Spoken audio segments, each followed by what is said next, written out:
says we're on air right now. What? Where? At the very top. What do you mean at the very... I don't see anything at the top of my name. I don't see it either. I wish I knew what your screen looked like, because if that's true, that's amazing, but I don't see it. I've got a black screen with 3 little names in the bottom right. If we were on Discord, I could... Actually, well, we're not. Just Snipping screenshot it. tool. Anyway, because... I'm going to go back to the Skylanders thing. Because my family all got caught onto it that one Christmas, I got a bunch of duplicates. And that's how I found out that the duplicates are actually saved on the character. Like, they have memory. Mm-hmm. So I had also multiple... I had multiple Spyros. Yeah, I had multiple Cinders. And you know how every character had 2 builds you could go for, so I had one of each. I also had 2 Spyros, but I think it was my dad found Dark Spyro. Oh. Yeah, you can get Spyro with black with red eyes. And he That's kind of cool, but isn't like Spyro's a whole personality that he's purple? I mean, kind of, but this is a different universe. It's the 3rd time Spyro's been restarted. I don't like Spyro's face in Skyland.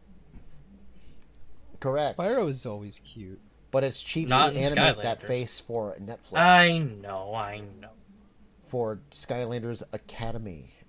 They should have given Spyro his PS1 angles and shit. Like, make him just as, what's the word? Polygonal. Yeah. As he is in his original games, just in every adaptation going forward, like he's just actually that polygonal. It was not a design choice. It was all, or at least it wasn't like a design constraint. It was just a choice, a decision made by them. That's honestly how Enter the Dragonfly feels. Is it really? Yeah, because all of a sudden it goes from the first 3 is super low poly, and then on the PS2, you know, things get bumped up quite a bit. That's a pretty big jump. But they tried to stick with the same design. And it's very weird looking. It's weird seeing a dragon that blocky, but also that detailed. It's so weird. And then, you know what's really funny about Enter the Dragonfly? Huh. I'm pretty sure maybe this is A Hero's Tale I'm thinking of. And that's one you played, so maybe you'll be able to back me up on this if I'm wrong. But I'm pretty sure Enter the Dragonfly, Ripto comes back. I don't remember Ripto being in A Hero's Enter Tale, then. so I think so, maybe. Yeah. I know Nasty Nork comes back in A Hero's Tale. Okay. And also, the main antagonist of A Hero's Tale is Red, the dragon. But, Hey, Kane, you beat Spyro too. Sure did. Ripto comes back in Enter the Dragonfly. How do you feel about this? I always figured that A Hero's Tale and Enter the Dragonfly are like their own continuities, right? I hope his boss fight's less dumb. I mean, this is a spoiler for ahead spoilers, but I'm more talking about the fact that man face planted in lava. Yeah, I mean, here's the thing.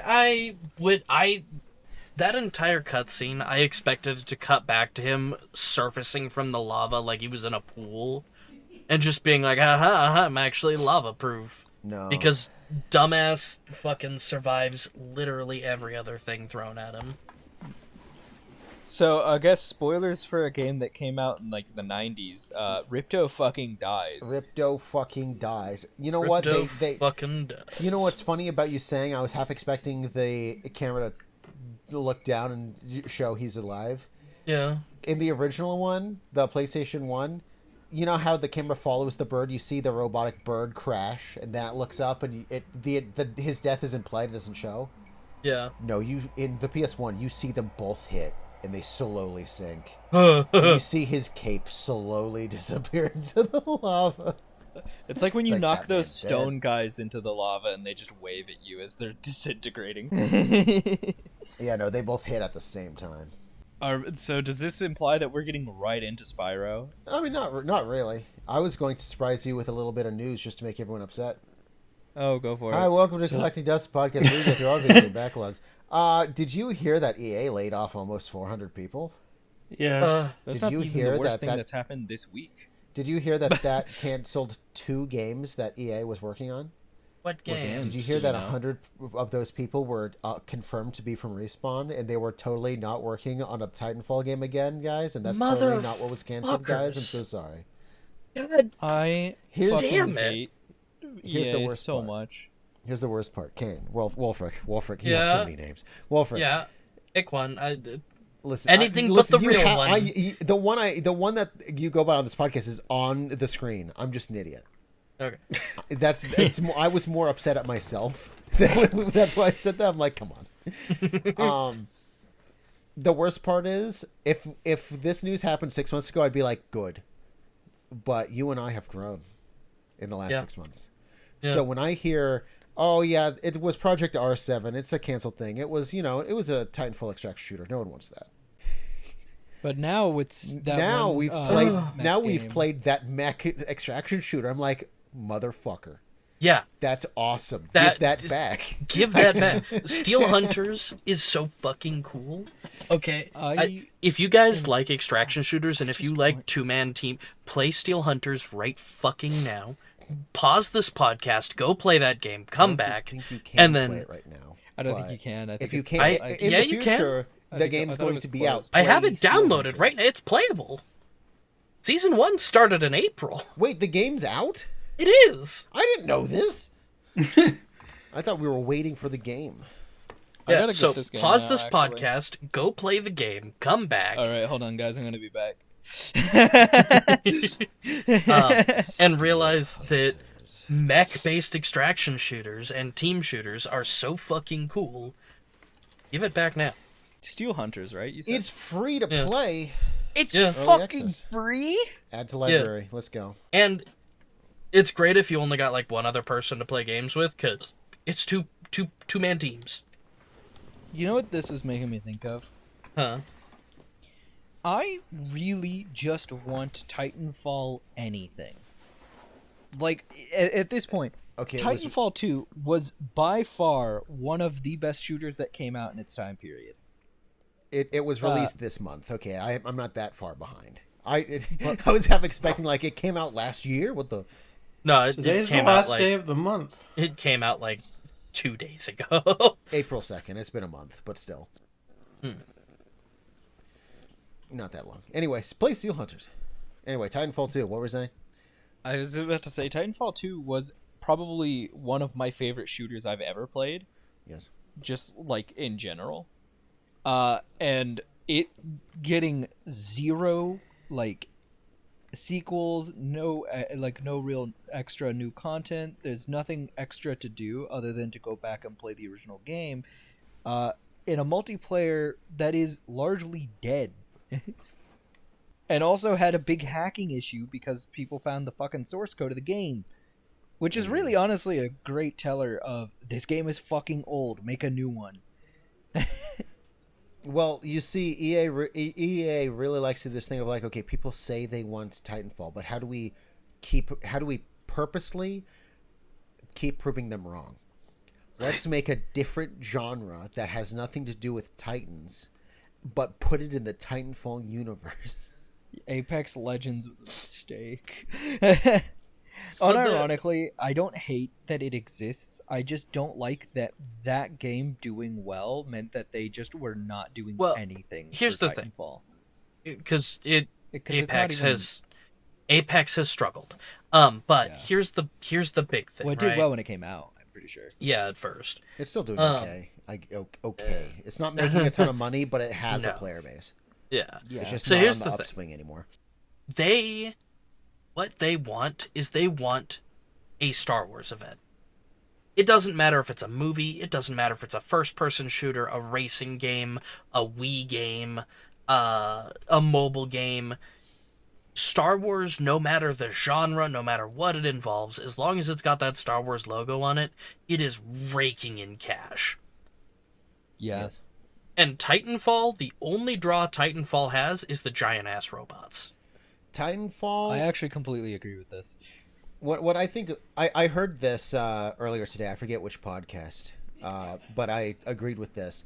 EA keeps getting this position where they have these devs, and they're known for one thing, but they make their money doing other things.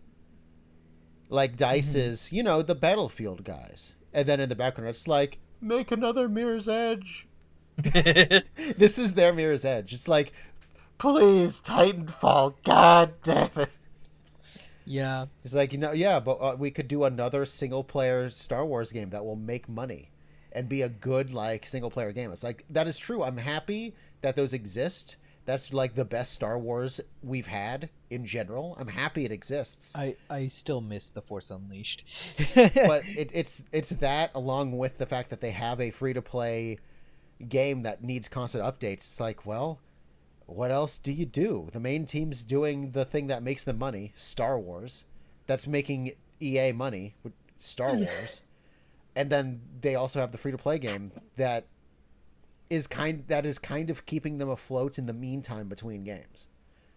And it's like, the EA is clearly looking for a third pillar right now, or not EA, Respawn. But they're having trouble finding it. They keep like canceling games. It's like, the answer is simple. I agree. I feel like a Titanfall, especially now with like more movement based shooters kind of being on an uptick. I mean, Marvel Rivals isn't exactly a fast game, but is definitely most of the DPS characters have movement techs and shit.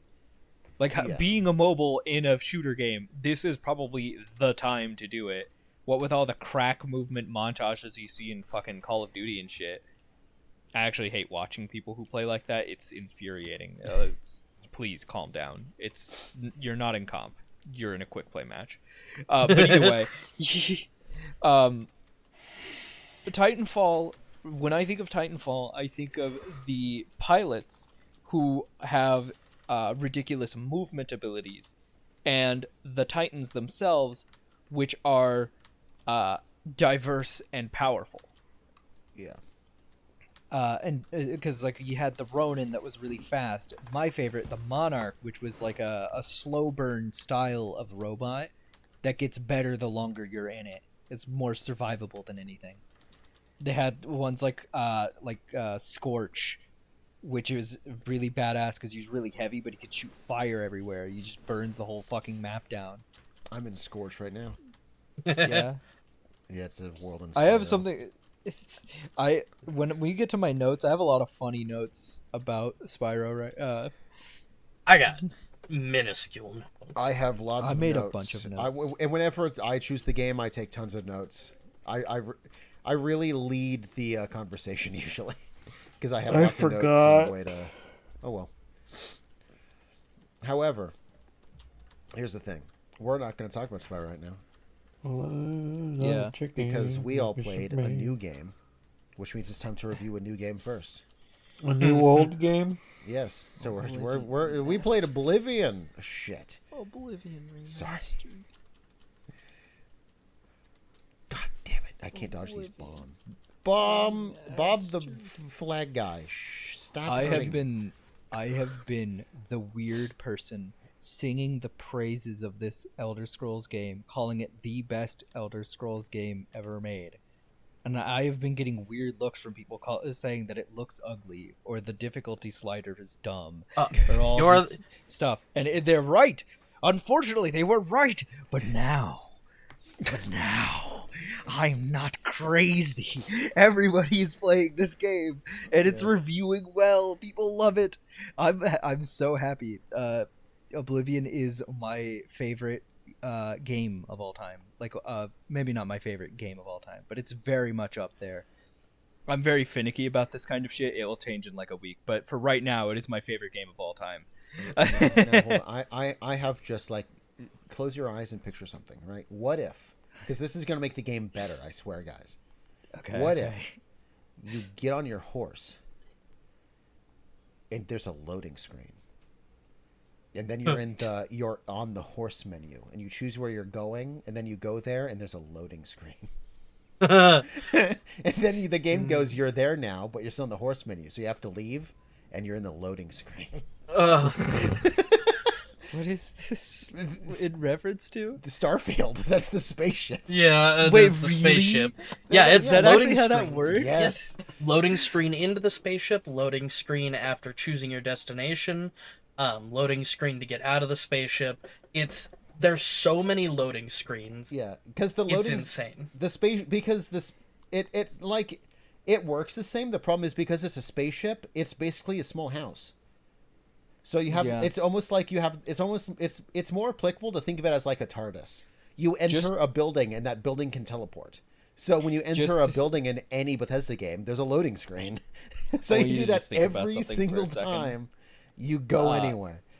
In like when people were teasing about Starfield, there was talk about like mechs and stuff. And like the devs eventually were like, no, mechs aren't coming. But like there were some like that people had theorized about, like in the promo art and stuff like that. And I remember just like somebody was joking about this on Reddit, being like, imagine if the mech also had a loading screens and didn't walk anywhere. All it was is like it just teleports to where you want it to go, and then you can activate your attacks. Anyway, I just felt like throwing a Starfield burn in there just because I'm evil that way. I mean, it's worth pointing out that vehicles work in Bethesda games. I really don't know how they didn't just come up with the idea of making the spaceship a vehicle and making a different world map for when you're using the spaceship. Because I guess that becomes too close to No Man's Sky. exactly, and every single place has like a landing pad, so you just load in and your ship's on the landing pad. That's what they decided. Oh, okay. Yeah, you don't actually get to you're making fly me it kinda... until it's in space. It's making me kind of want to play No Man's Sky again. No Man's Sky is probably one of the best spacefaring games out there. I have yet to play that in VR, but I know it's possible.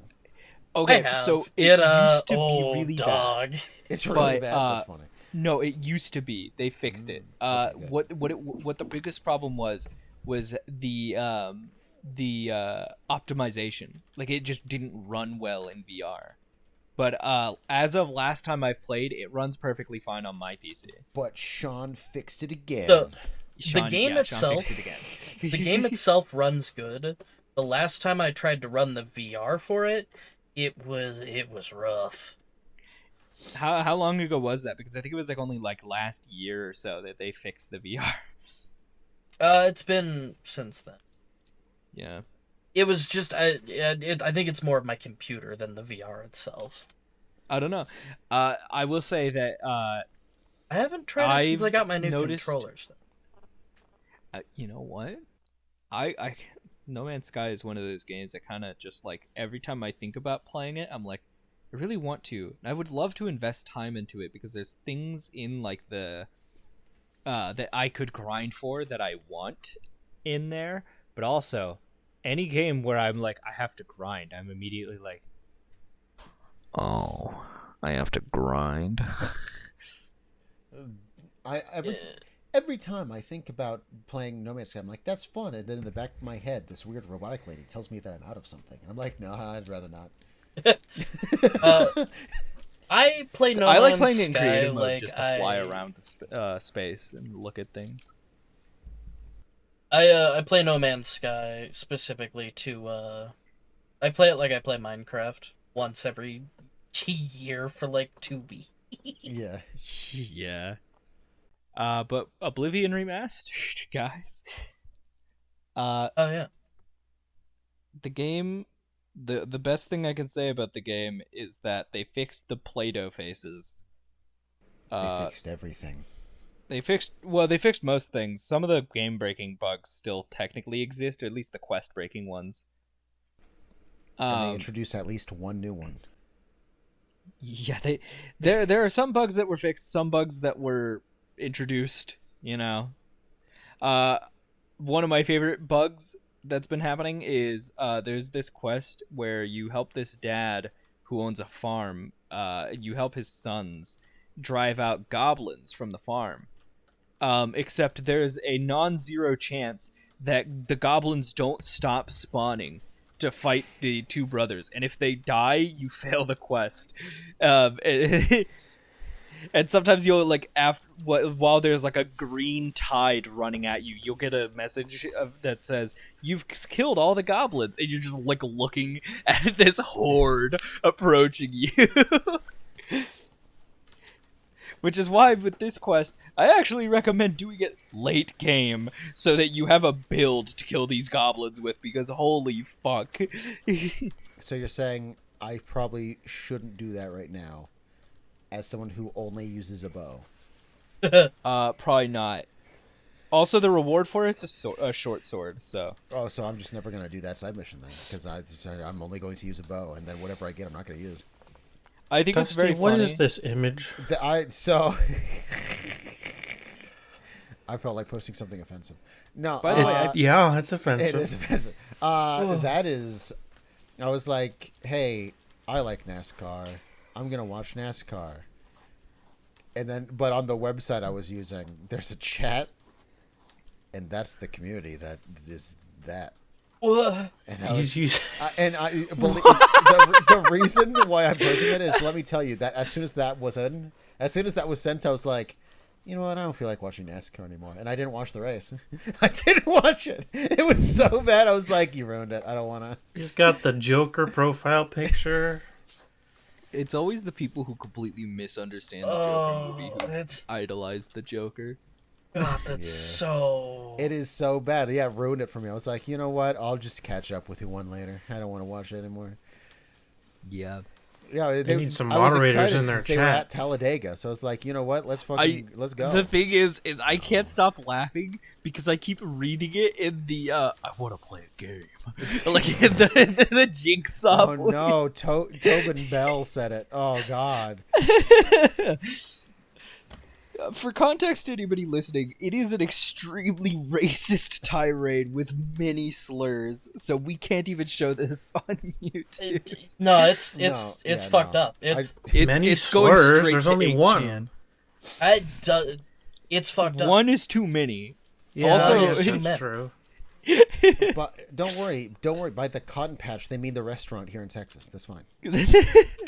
Dude, it's kind of like the there's like a Doctor Who meme. Is this amount a lot? And it's like in this case, is one a lot? Yes, one slur is a lot of slurs. It's a few too many. That one. Especially I didn't hard even R's. see the thing at the bottom until now. Also, The I did ask the share art with of a you. gun. The emojis and I didn't. I did share with you guys my my video in whispering text. So if you wanted to see that, that is what the on-air thing Yours looks looks for me. so different than mine. Yeah, that's not how mine looks. Mine doesn't look like that at all. Sounds like we're comparing dicks. Mine's just a black screen. Oh, you're in the actual. Oh. I'm in the actual what? You're in the screen where, like, if we were all had cameras, you would be able to see the cameras. How do I get to that screen? I know that's a screen you can get to. I just never go. I'm here by default. I've never changed anything. That's news. They to always me. ask for my OBS, and I'm just like, sure, I guess. Sure. That means technically my audio is coming in through OBS, but That's fine. yeah, it's fine. Yeah. No. That's why we use this website. I pull your audio, and it takes it straight to OBS. Yeah. Yeah. That's how I do it. And then I just take all of your files, and that's what I actually edit.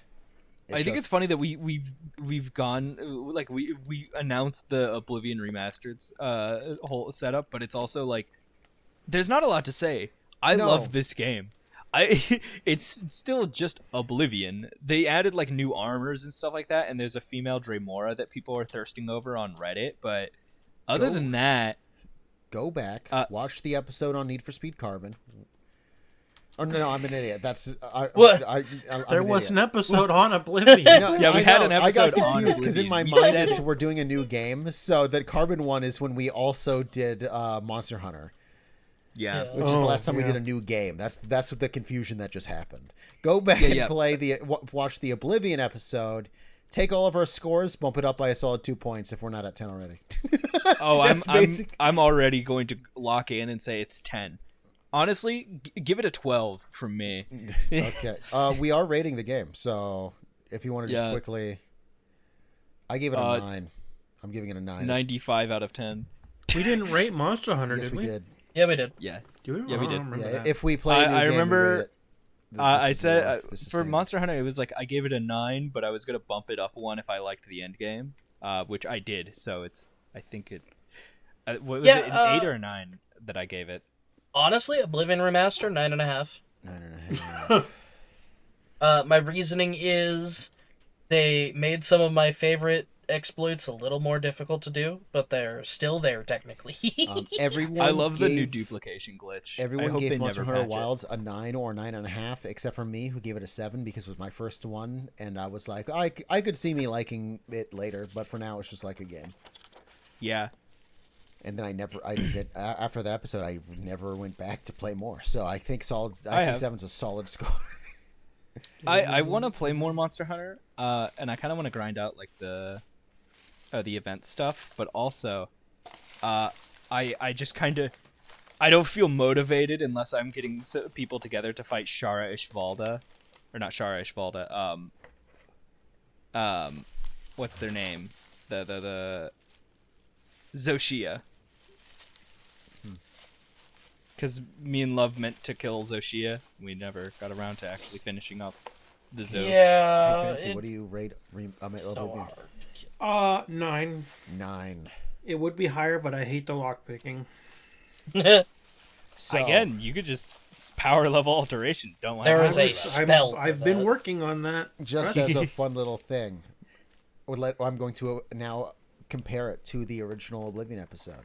My score went up by 3. I gave it a 6. I'm now at a 9. Eelayne, you're the exact same. It was a perfect game 20 years ago. It's a perfect game now.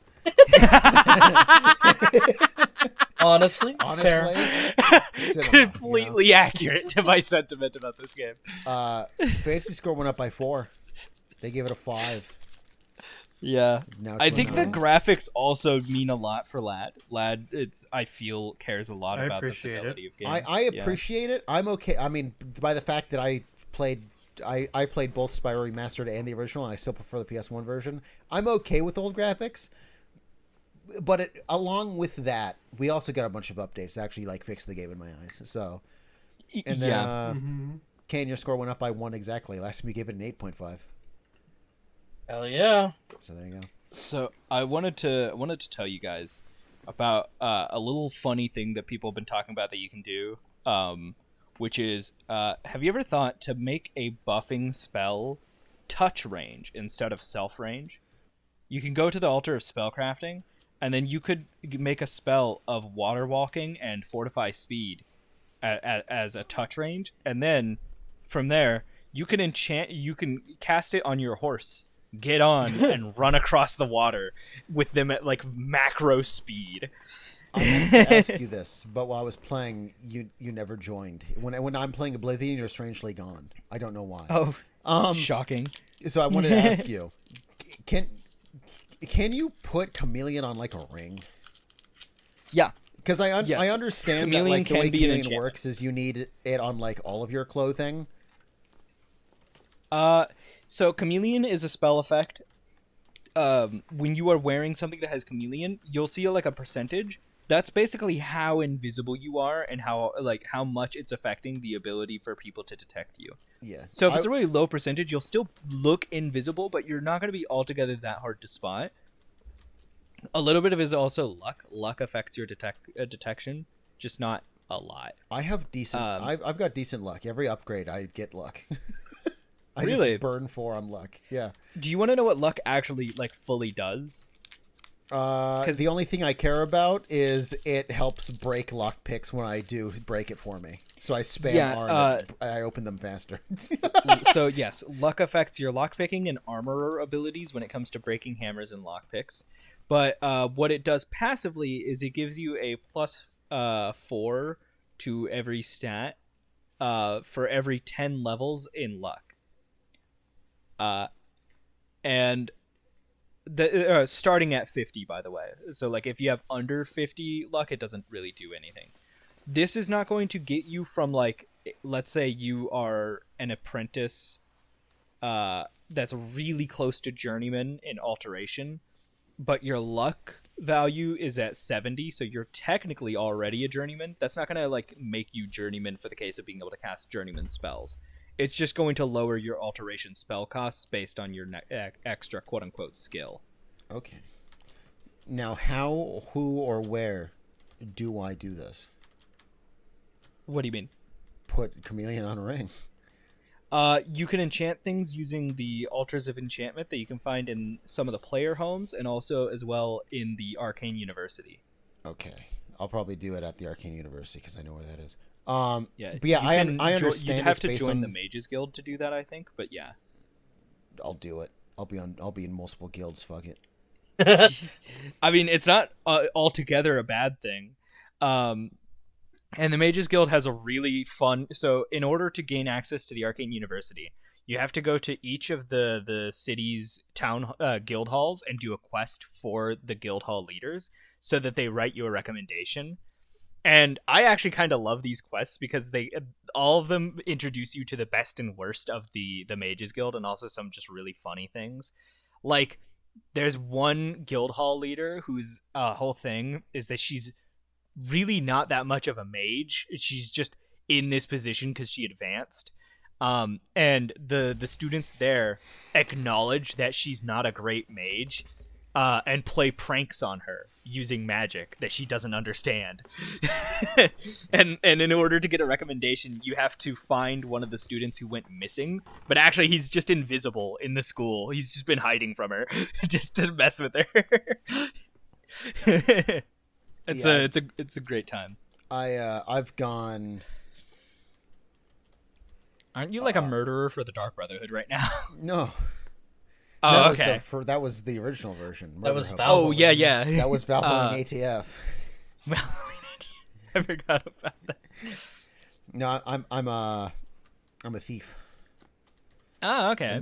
That's why I want Chameleon on a ring. Like, I understand that, like, to get a higher percentage, I need it applied to, like, as much clothing as possible, but just a little bit while I'm sneaking is going to help. Yes. So that's why I want it. Do you have the effect? So the way enchanting works in Oblivion is unlike Skyrim, where you have to like disenchant things. If you know a spell effect in general, you can enchant it onto an object. So if you are able to cast an illusion or a chameleon spell on yourself, you actually have what it takes to make an illusion enchanted, a chameleon enchanted item. I was gonna say I have a scroll. I don't think a scroll counts. You need to like actually have internalized the memory, okay, which would be illusion magic. I'm going to work on that then. I will figure it out. You gotta work on your character's personality, which is actually, now I think about it. Oh, well then never mind. I can't do it. No, I was joking because illusion doesn't scale with personality anymore. I don't think.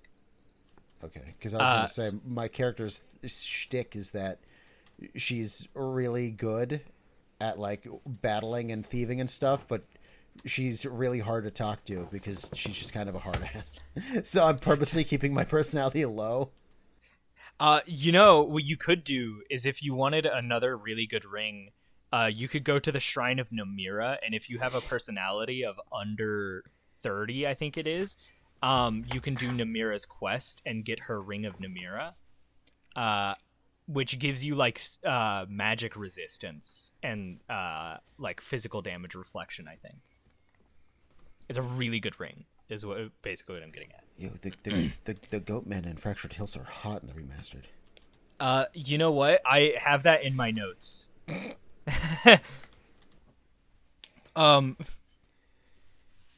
We'll get into the things that I have in my notes. It'll be funny. Also, a funny thing about Oblivion Remastered is that in the original Oblivion, all of the skills had an attribute applied to them. And for like illusion magic, that was personality, conjuration, mysticism, and one other, I think. I'm trying to think about what school it was of magic that was also intelligence. Actually, I think it was just alchemy. And then like destruction, alteration, and restoration were willpower. And, like those favored attributes aren't a thing in the remaster, and the reason is because all those favored attributes meant was that when you level up with this skill, you'll get, let's say, alteration. When you level up with alteration, you get a point towards your willpower when you level it up. But now the level up system is you level up what you damn well please to level up, because there's no need to pull out a spreadsheet and figure out how best to level up your character to maximize your skill point gain. You don't have to worry about that anymore. So technically, illusion back in the day scaled with personality, but illusion now benefits primarily from intelligence and willpower, the same as every other spell. Technically, magic benefits from intelligence more because having more magicka is better. Willpower is just your magicka regeneration. Also, even funnier point about that is if you are an Atronach Stone who is a pure mage, willpower is actually kind of useless to you, because magicka regeneration being higher doesn't mean anything. Your magicka doesn't regenerate. It's basically just stamina for you for willpower, which is still decent if you plan on using weapons, but if you don't, then don't level willpower as an Atronach. It's literally a waste of a skill point. So, yeah, I need to put more time into Oblivion Remastered. I haven't been able to. I've only put like literally 5 hours in it. Literally after this podcast, I am going to jump right back into Oblivion Remastered, and nobody can stop me.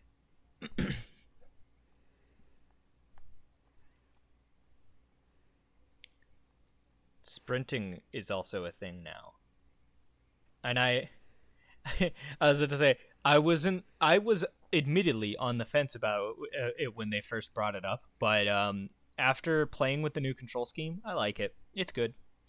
My fear with the sprint button has always been removing the speed stat, because that's what Skyrim did. They were like, oh, okay, instead of a speed stat, we'll just let people sprint so everybody can move fast, all builds. But now it's like, give me with both. With Skyrim, it's like I can move fast, but I'm not inherently faster for being a thief outside of my armor being lighter. And then that leads to a problem where I miss the power fantasy of being a thief in the night, jumping from rooftop to rooftop.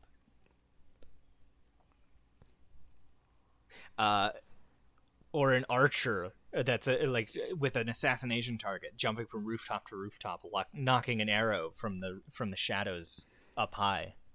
Like, that fantasy is a thing you can kind of do in Oblivion, but not really in Skyrim. In Skyrim, all of your assassinations are still fun when you're going for your targets, but Skyrim's more of a creeping through the shadows because I'm under a leaf kind of sneaking around, whereas Oblivion's like, I am above you.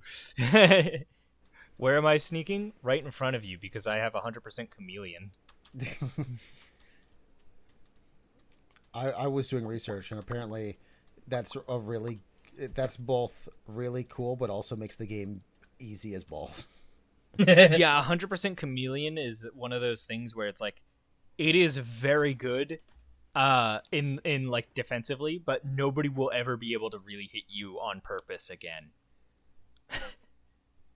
Yeah, that's what I saw in my research. It's like, yeah, it's really cool for like about 10 minutes, and then you never have another fight again. It's just, yeah.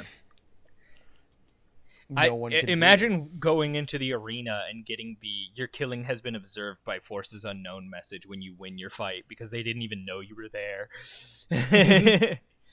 I actually genuinely had the Dark Brotherhood catch on as one of my arena fights as murder, because I demoralized them with Eye of Fear, the Khajiit racial trait, which, by the way, the racial traits of the different characters in Oblivion are really cool. There's only like one race I can think of that got a buff going from Oblivion to Skyrim, and that's Argonians. but it's only kind of like a side grade in that like Skyrim doesn't have as dangerous of traps as Oblivion. So it like in Oblivion there are in the Ayleid ruins like there are like gas rooms and flooded chambers and stuff like that you as an Argonian just don't give a fuck about. You just oh, it's full of gas, I breathe that shit.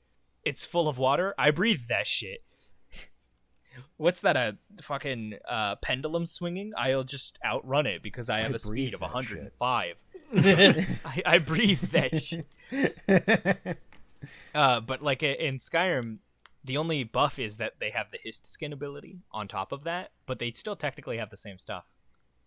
The only thing that Skyrim has in terms of like poison traps, for example, is like the poison darts, and those are just like a joke. Nobody actually dies to those unless they're playing on like the highest difficulties.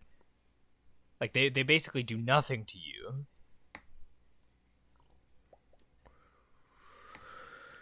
Yeah. This isn't just a roast session of Skyrim, by the way, though. This is just me saying I will happily roast Skyrim. I've loved this game for so long, and I'm so happy to see it coming into mainstream popularity. I am I've tried to play Skyrim like 15 times. Like the only thing I don't own it on is Alexa. Every single time it came out, I've been like, "This is the time," and I've never liked it. So it's very funny. I liked Skyrim when I was young. It's a great introductory RPG, but I think that like as somebody who likes RPGs a lot, and especially after the era of Baldur's Gate 3, we are so ready for RPG elements back in our sandboxes and our medieval games. And Skyrim has RPG elements, but mostly in its skills. I would shudder to say that Skyrim really has like attribute points, because you only really have 3 attributes in the game, and you pick one to put 10 points into every level up. And that's health, stamina, or magicka. And that's it. Yeah, that game, its big focus on is the constellations. Well, yeah. My big problem with it too is like, I have played Skyrim a bunch of times. I've only ever beaten it one time because I inevitably get so bored with it. You're no Skyrim grandma then. No, I'm not. I'd rather play Oblivion. I've beaten Skyrim a few times. And largely my biggest complaint with Skyrim versus Oblivion is that almost every active playstyle that isn't Stealth Archer plays exactly the same. You hold down your click or right trigger or press it a bunch until it dies. Dual wielding, I guess, is different in that you mash both triggers and spam. But it's like, sneaking with an arrow being the prevalent way of playing Skyrim is valid because of the fact that is probably the most fun way to play.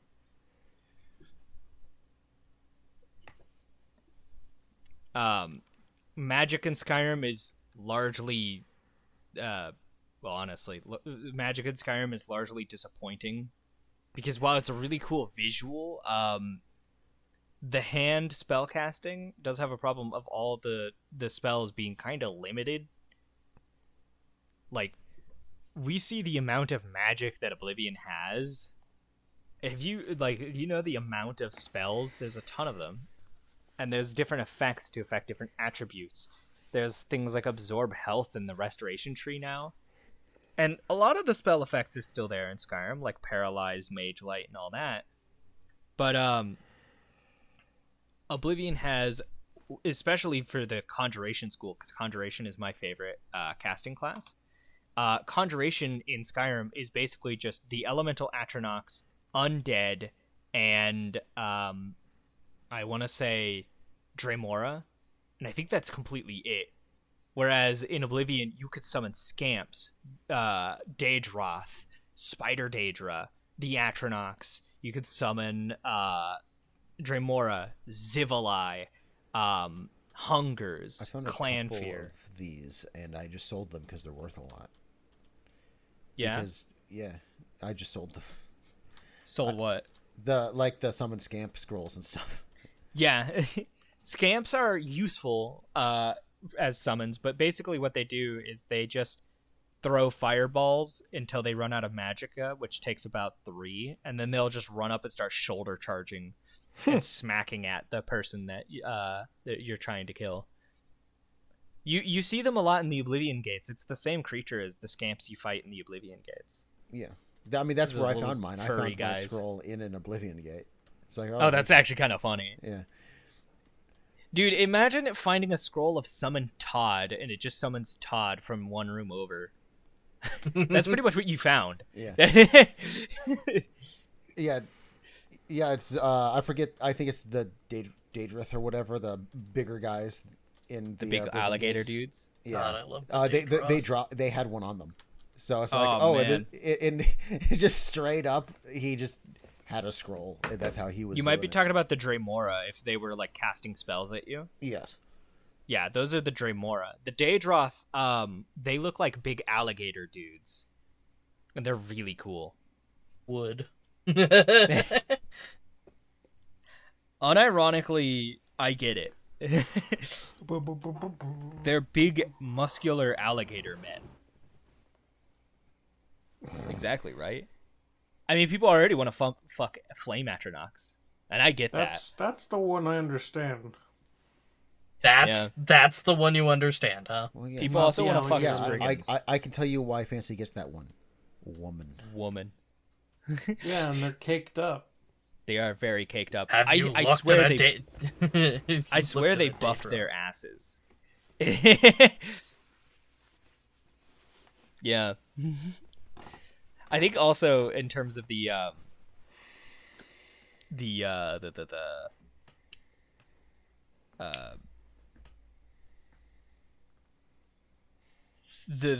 people the monsters that people want to fuck in Oblivion. I also would give a special mention to Spriggans.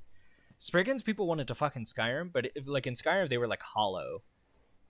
Spriggans in Oblivion are actually just like wood women. It's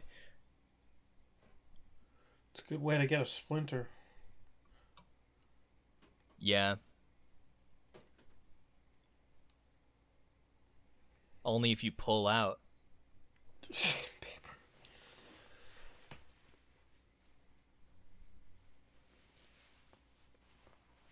I don't want to think about that feeling. I also want to bring up also a special mention to the Dark Seducers and the Golden Saints. Golden Saints and Dark Seducers are the policing class in New Sheoth.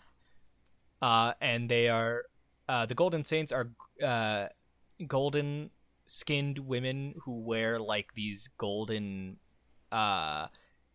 bikini armors, like a one piece bikini armor almost with the skirt. The one piece. And then the Dark Seducers are wearing a 2-piece, and they have purple skin.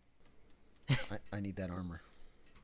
You can get so if you go through the Shivering Isles questline, you get the Golden Saint or Dark Seducer armor based on your decisions. I'm pretty sure if you want the Dark Seducer armor, you have to go through the Gates of Mania. So Mania seems to be the light armor path, because you can also get amber armor out of that too. Yeah. It was always very funny to me in Oblivion Original, where it's like I would have this really hot looking armor, and then you look up at my cat's face and she looks like train wreck, really. Like you look up at her, like you look at the body and she looks amazing. You look at the face and you're like, oh my gosh, how much meth have you smoked in the last minute? No.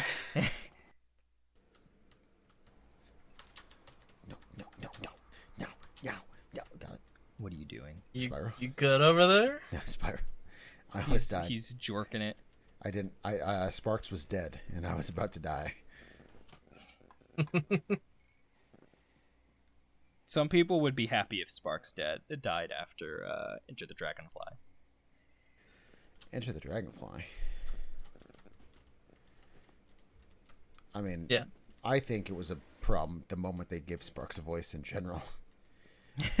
That's the biggest reason why I'm afraid to play the Legend of games, because it's like I don't want to hear his voice. Didn't they also give him like muscles? Yeah, he's got arms. Yeah, and like they gave him arms in A New Beginning. I think. I don't want him to have human arms. He's a dragonfly. Yeah, well, he's also like Spyro's stepbrother in that universe. I know that. Yeah, because him and his adopted brother. Yeah. What are you doing, step bro? What are you doing, Step Sparks?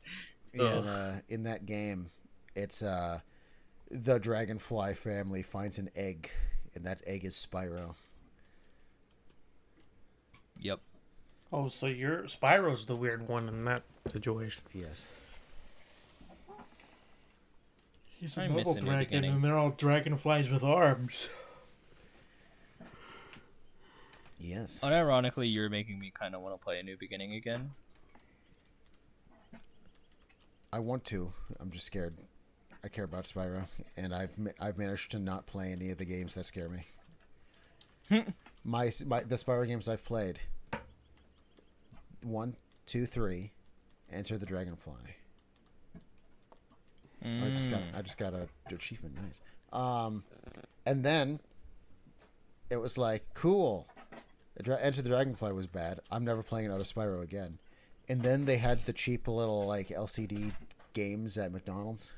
And I had the it was just like you are Spyro and you control him to go through a dungeon. I had that one. Yeah. I had a Crash Bandicoot one too. Yes, they both were out. They were the weird little clamshell design ones. Mm-hmm. Yeah. They were nothing of substance. But Damn. I enjoyed it because I was a child. Yeah, that's fair.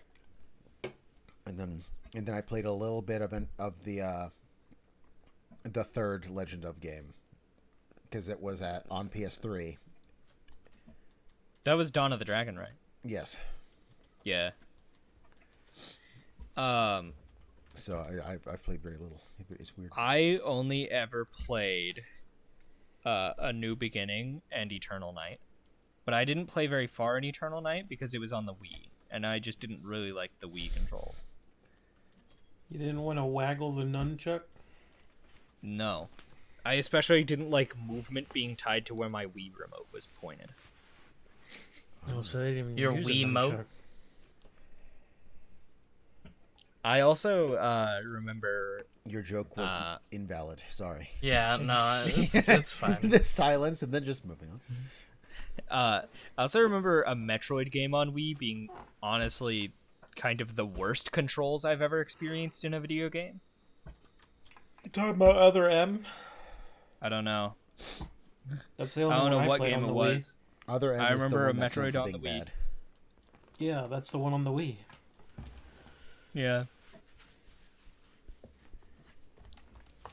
Ooh. Yeah. Also, funny fact, by the way, on the Oblivion topic. Just a reminder that the Oblivion Crisis is a serious event. Those Oblivion Gates are supposedly killing people, I guess. You never really see that happen. My favorite thing is that in lore, the Oblivion Gates are opening all across Tamriel. It's not just in Cyrodiil. There are some stories about what's happening in the other provinces. The Argonians put out a story. I don't remember from where we know this, but like in Blackmarsh, when the Oblivion Gates opened, the Argonians reverse invaded Oblivion to the point to where they basically solved their own Oblivion crisis and didn't need to worry about it.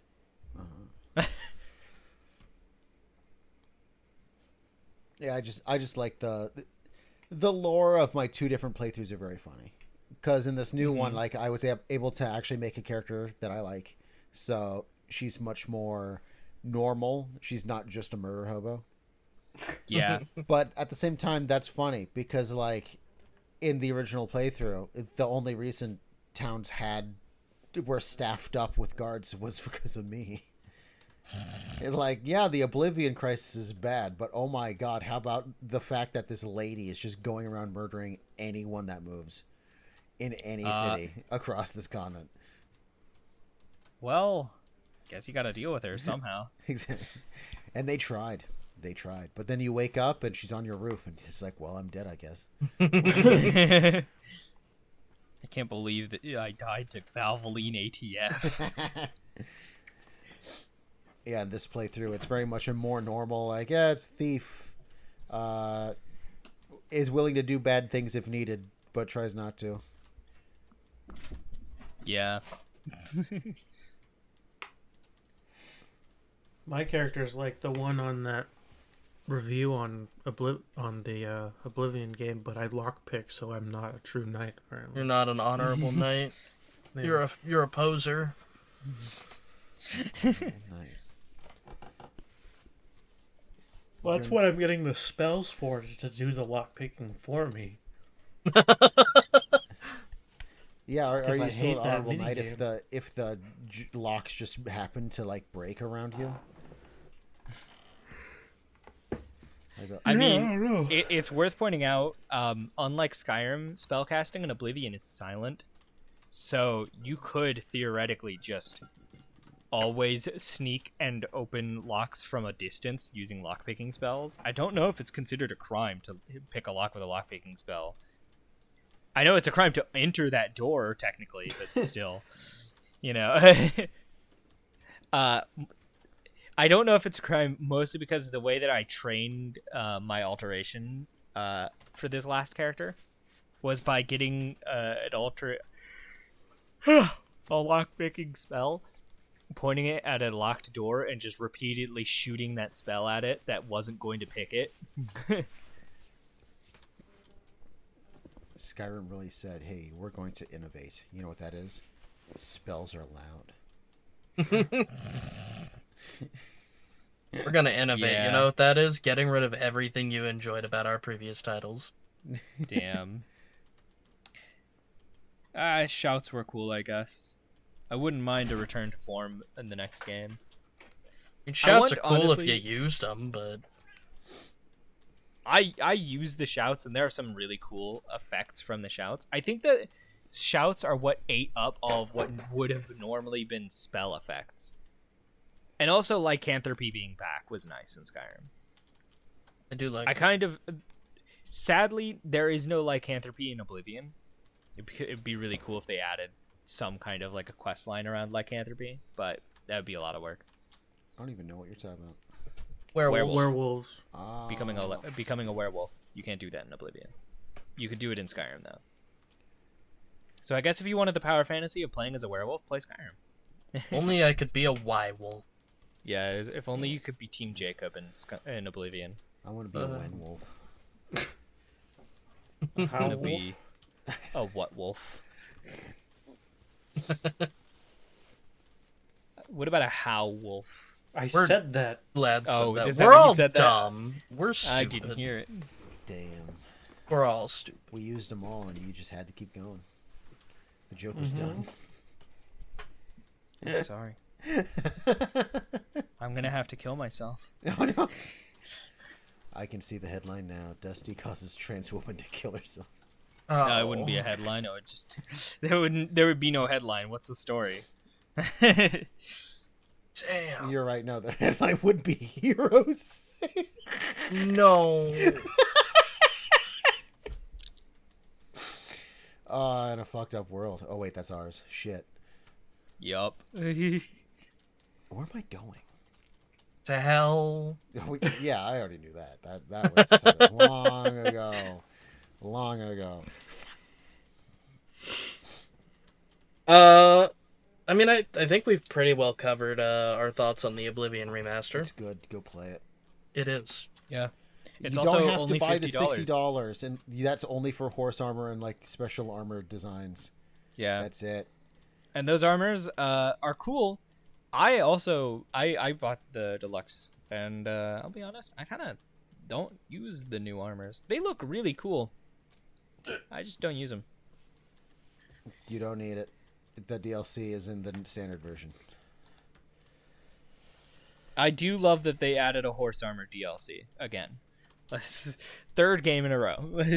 Good job, guys. I love it. Elder Scrolls 6 should launch with a horse armor deluxe edition DLC. They're gonna do it. I hope they do. I don't want them to. I want those They, too. they're the It would reasons be. we're in the mess we're in.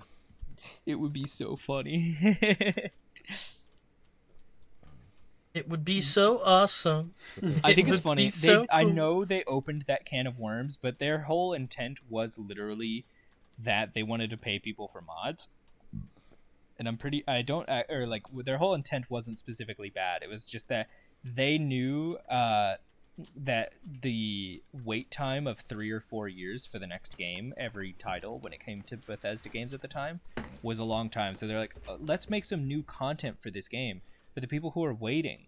And like they just, yeah. I laughed. You're like, yo, 4 years between. I'm like, I know, right? While they wait for Skyrim to release, let's give them some things while they, to tide them over, since it's going to be a very long 4 years.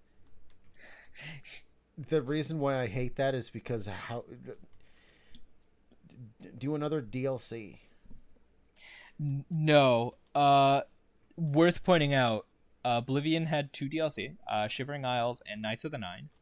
Both of these were massive amounts of content. When Bethesda puts out a whole DLC, it's usually really big.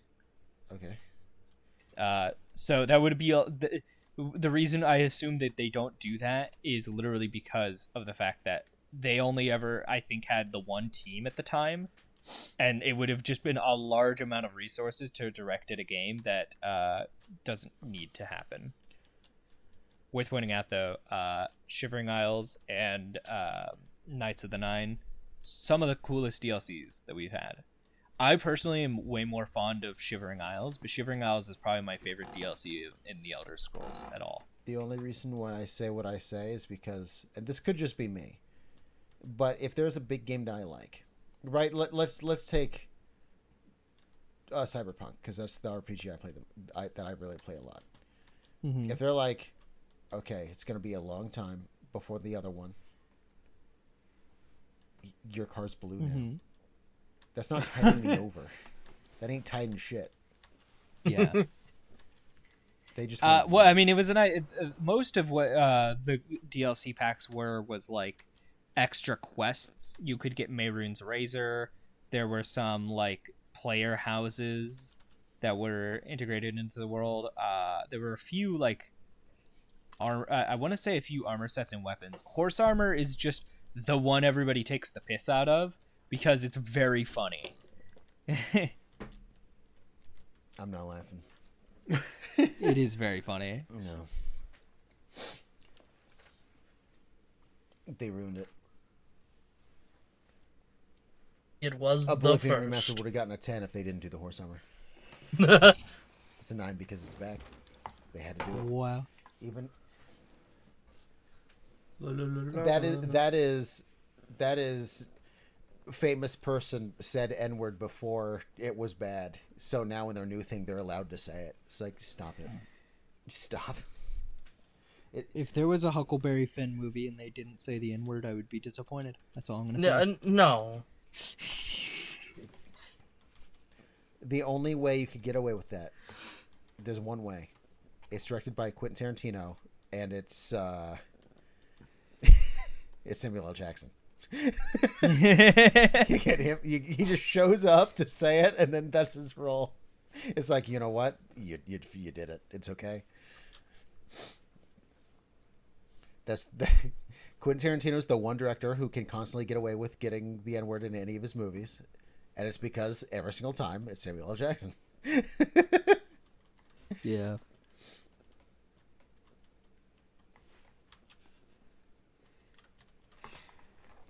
written and directed by Quentin Tarantino. Okay. Are we ready to talk about today's game?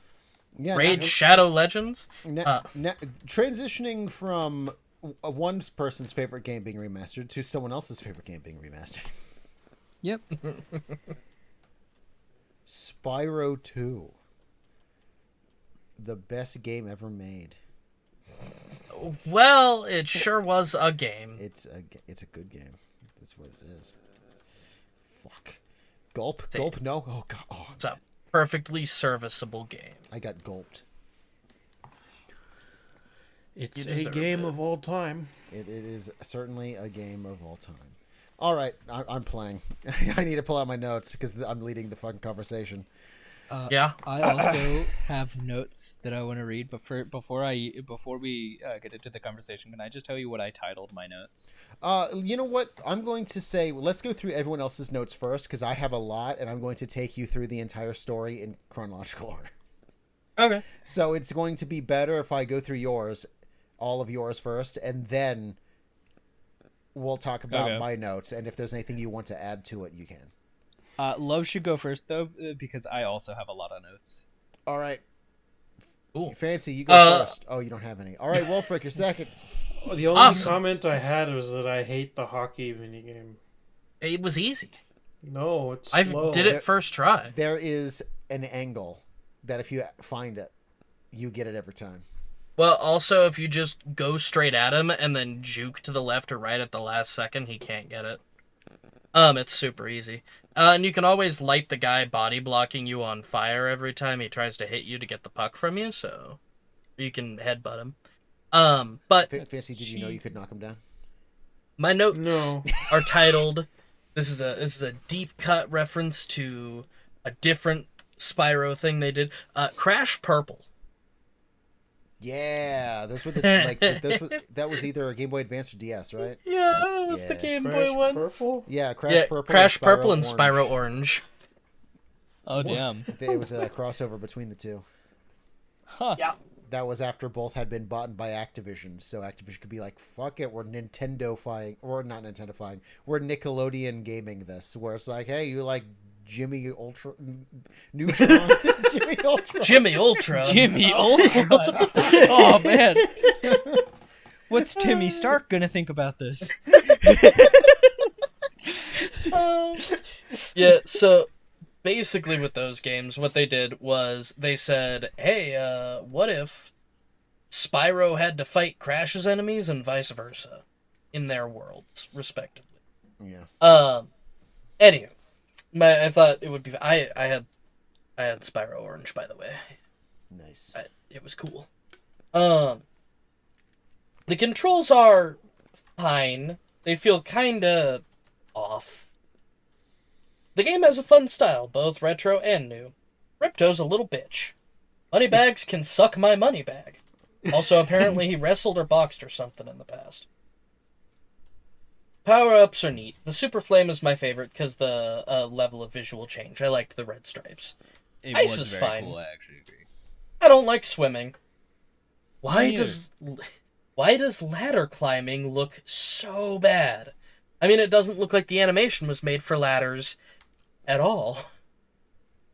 Yeah, At it all, looks like period. he was just like digging his claws into the wall, and by that logic, why can't you just do it everywhere? Why does a world completely reset when I visit it? I was bored. I was just bored, honestly. This game can't hold my attention. It's What? boring. I'm sorry, Dusty. What? That is in my notes. I apologize to you in the notes, even. Following with that immediately, fuck the Gulp boss fight. I'm his in that input right reading. now. It's pain.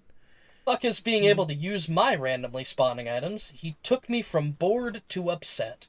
And then I had literally no notes for the rest of the game after that because I was just neutral the entire rest of the way. All right, into my notes. We have the title: Ty the Tasmanian Dragon 2. Another banger game. Nostalgia. Fuck hockey. Who needs keys with chants like these? Don't fuck with hula girls. I miss a hero's tale. Tiki friend. Why can Elora just teleport? She's fucking everywhere. Inverted flying controls suck. I keep crashing and I hate it.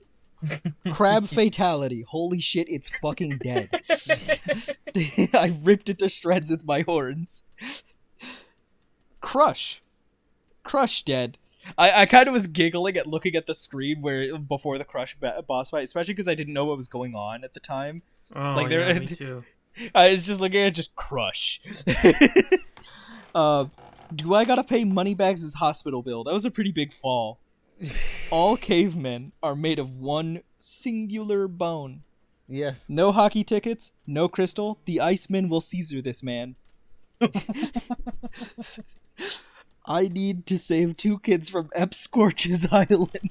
Oh no. Handel and Greta. Hunter can kinda get it. Himbo energy. I don't remember writing that. Child revolution. Who knew they had superpowers?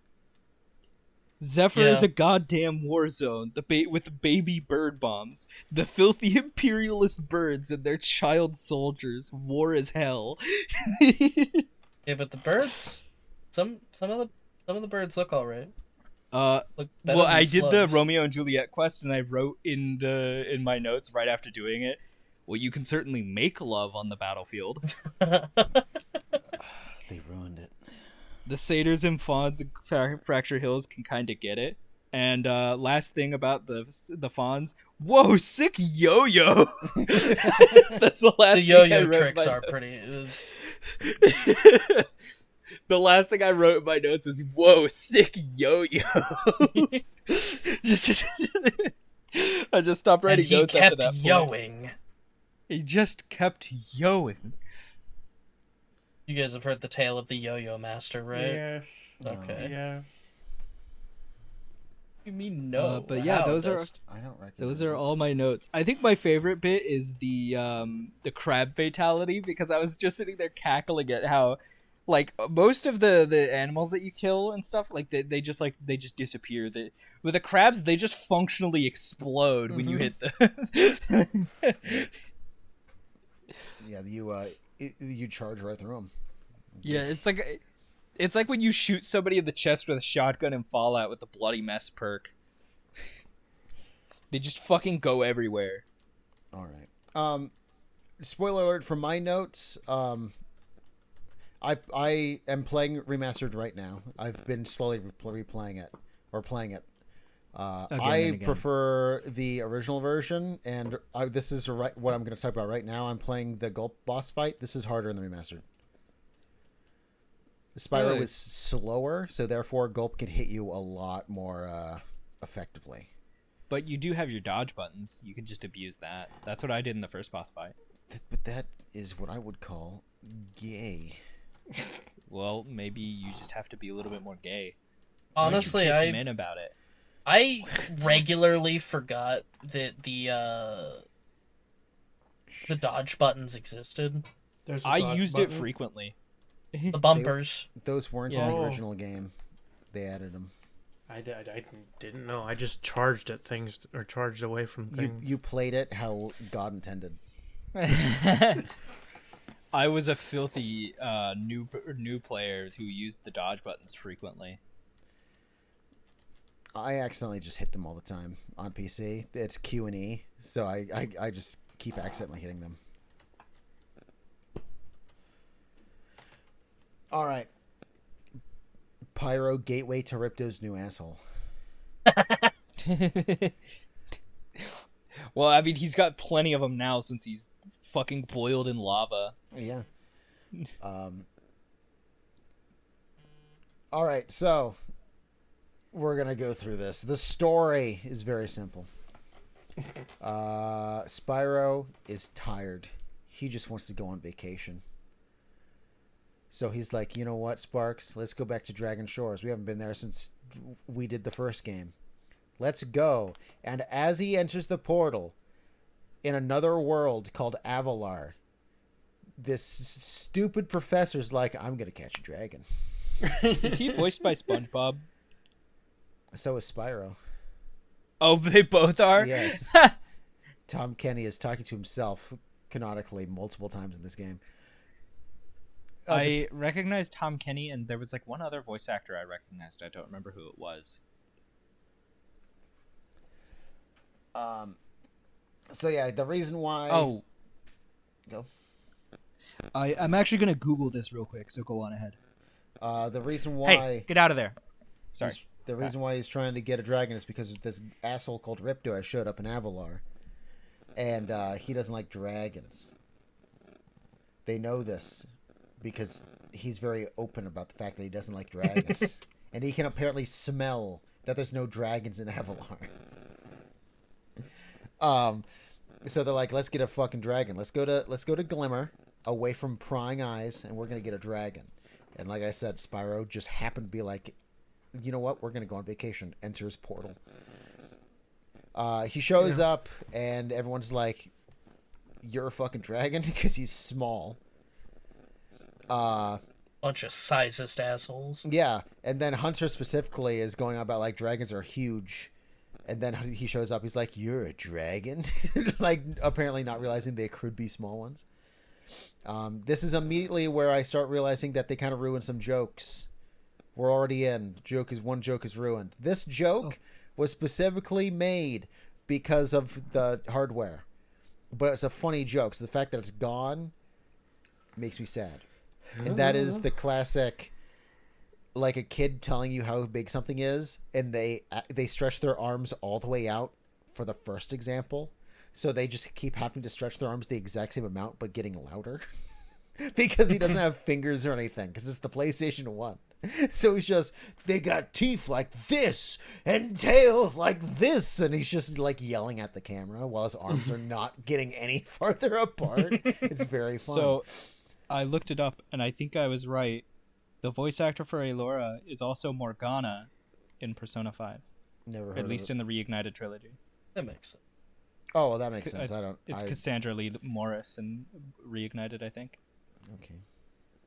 Which means that she's also Galacta. Yeah. So I was like, because I heard her voice and I was trying to think, I was like, I recognize that voice from somewhere, and I just looked it up. Yeah, it's Cassandra. All right, so Spyro's here. Ripto shows up. He's like, fucking dragons. And this is the one thing. Immediately, we see another joke ruined. A couple of them in a row. I don't like the remastered for 2 specifically. It's fine. I'm glad it exists, but I prefer the PS1 version. I think they ruined a lot of the charm.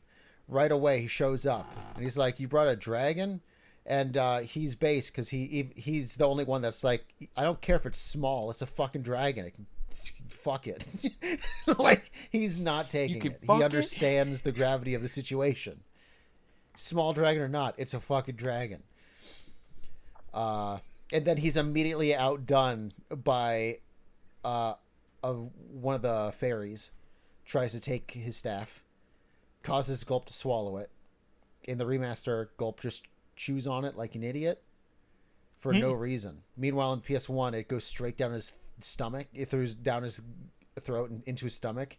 Where you then see it like explode and he gets fat for a second. Like, and then he does the whole thing where it's like, you imbecile, you ate my scepter. And then he says, Gulp, get me out of here. And this is another joke that they kind of ruined. In the remaster, he slowly gets onto Gulp, but in a hurry. So he's trying his best to get on top of Gulp, and Gulp's like, I can't get my head any lower. Come on, get on. In the original one, on the PS1, Gulp immediately just puts his head down and then flings Ripto in the air, causing Ripto to land on his back backwards. So then you get the line, I'll deal with you later. But he's like pointing at Spyro on Gulp backwards. Because Gulp is an imbecile and trying his best, but he's stupid. Yeah. They multiple times in this game, they've tried to make Ripto more serious, but him being serious was not the problem. Like in the original one, is much more close. Like, oh, Gulp and Crush are gonna be his undoing. Like immediately, you're like, oh my god, Gulp ate a scepter and doesn't even know how to get Ripto on his back correctly, despite the fact that we constantly see Ripto riding on Gulp, constantly, and he still doesn't figure this shit out. right away, they're like, yo, you're going to help us. Goodbye. So now you just have to help, and you're in Glimmer now. Glimmer... Roll credits. Yeah, Glimmer is cool. A great little opening area. My notes for each portal is very short. I have the story lined out because for the most part, not a lot of story is happening in the portals, in the little open zone worlds. It reminds me, it's funny. Apparently, I just like these type of games. It reminds me of a Need for Speed, where it's like story. I'll see you after 15 races, and then no story happens while you're doing those races. And then the moment you finish the 15th race, it's like, time for lore. 10 minutes of story. See you in 20 races, and then you never get story again. Spyro's the later. Same way. It's just, you get a sizable cutscene, and then you have multiple hours of no story. So, Glimmer, you help chase out the lizards, relight gem lamps, and you learn to aim and shoot at the small lizards. Here you're also... this is the first time you see Moneybags. He makes you pay for a bridge. What an asshole. And then you immediately get more story. Aloria chases Ripto into Summer Forest, who kicks Moneybags out. And then he takes raises the banners, puts his own down... And as soon as that happens, Spyro shows up. Just happens. And Alora's immediately like, all right, now I can explain what's going on. This asshole's been taking over places. Now he's here. He's taken over the castle. You gotta help. And apparently she has no plan on how that's going to happen. She just knows he hates dragons, and you're a dragon, so please help us figure it out. Do dragon stuff. Yeah, do dragon stuff. And immediately is like, well, I helped these Glimmer gem cutters. And they gave me this talisman. And immediately she's like, they what? Oh, and I also got this orb. And she's like, they gave you a what? I have a plan. And immediately it's, okay, well, now you're going to collect all the things. You got to collect gems, orbs, and talismans. Talismans are powerful relics that most, not all, separate lands have. Orbs are... like batteries, basically. They can be enchanted with other things. They're like, or be used to power other things. It's like a power source, but you can also override the power. They're weird. So that's the plan. You're going to collect at least 40 orbs, I think it's 16 talismans, and as many gems as you can fit in your pocket. And then you're set free in the Summer Forest. There's 6 places, which means 6 talismans. And then there's the Crush boss fight at the end. 2 orbs here. You learn to jump. And... no, there's a couple of talismans, sorry. You'll get 1 by training and jumping with Hunter. And then there's 2 for exploring. 1 in an underwater cave after you learn to swim. And then there's 1 above a ladder. And then there's specifically a parkour puzzle where you have to fly around a closed gate in the second half, where you have the buttons that open all the wood gates. There's a puzzle where you can get a 4th one there. Idol Springs. The Foreman's idols, they make come alive. Kill them all. Save the hula girls. And do some puzzles. Idol Springs is one of my favorite places.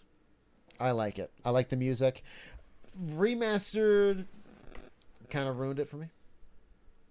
Visually or audio-wise? Audio-wise. The game visually looks great. For the most part, I don't think they ruined the style of the game because it's a stylized game in the first place. Yeah. It is more... Love you're doing the thing. Soundwave. Welcome to the podcast. I don't control this shit, man. I know. I'm just letting you know because sometimes, it means that like another chord has gotten close to your chord. If you remember. That's just nothing more than usual. It seems to have already solved itself. It's fine. Yeah, I don't. I'm just not in control of that.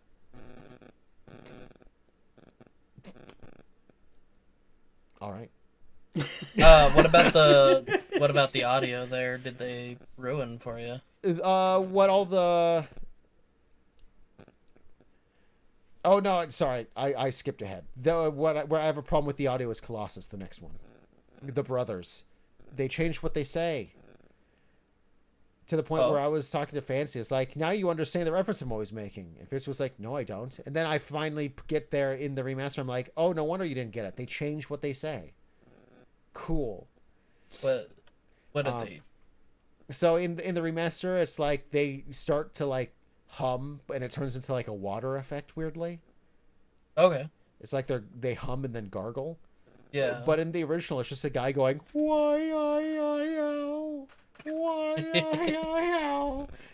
And that's one of the things that this of the original has charm for, is everything is very clearly just a guy doing a noise into a mic. You kill the snail, it's a guy going, yow!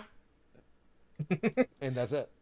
There's no the audio design is men yelling in mics. It's very funny.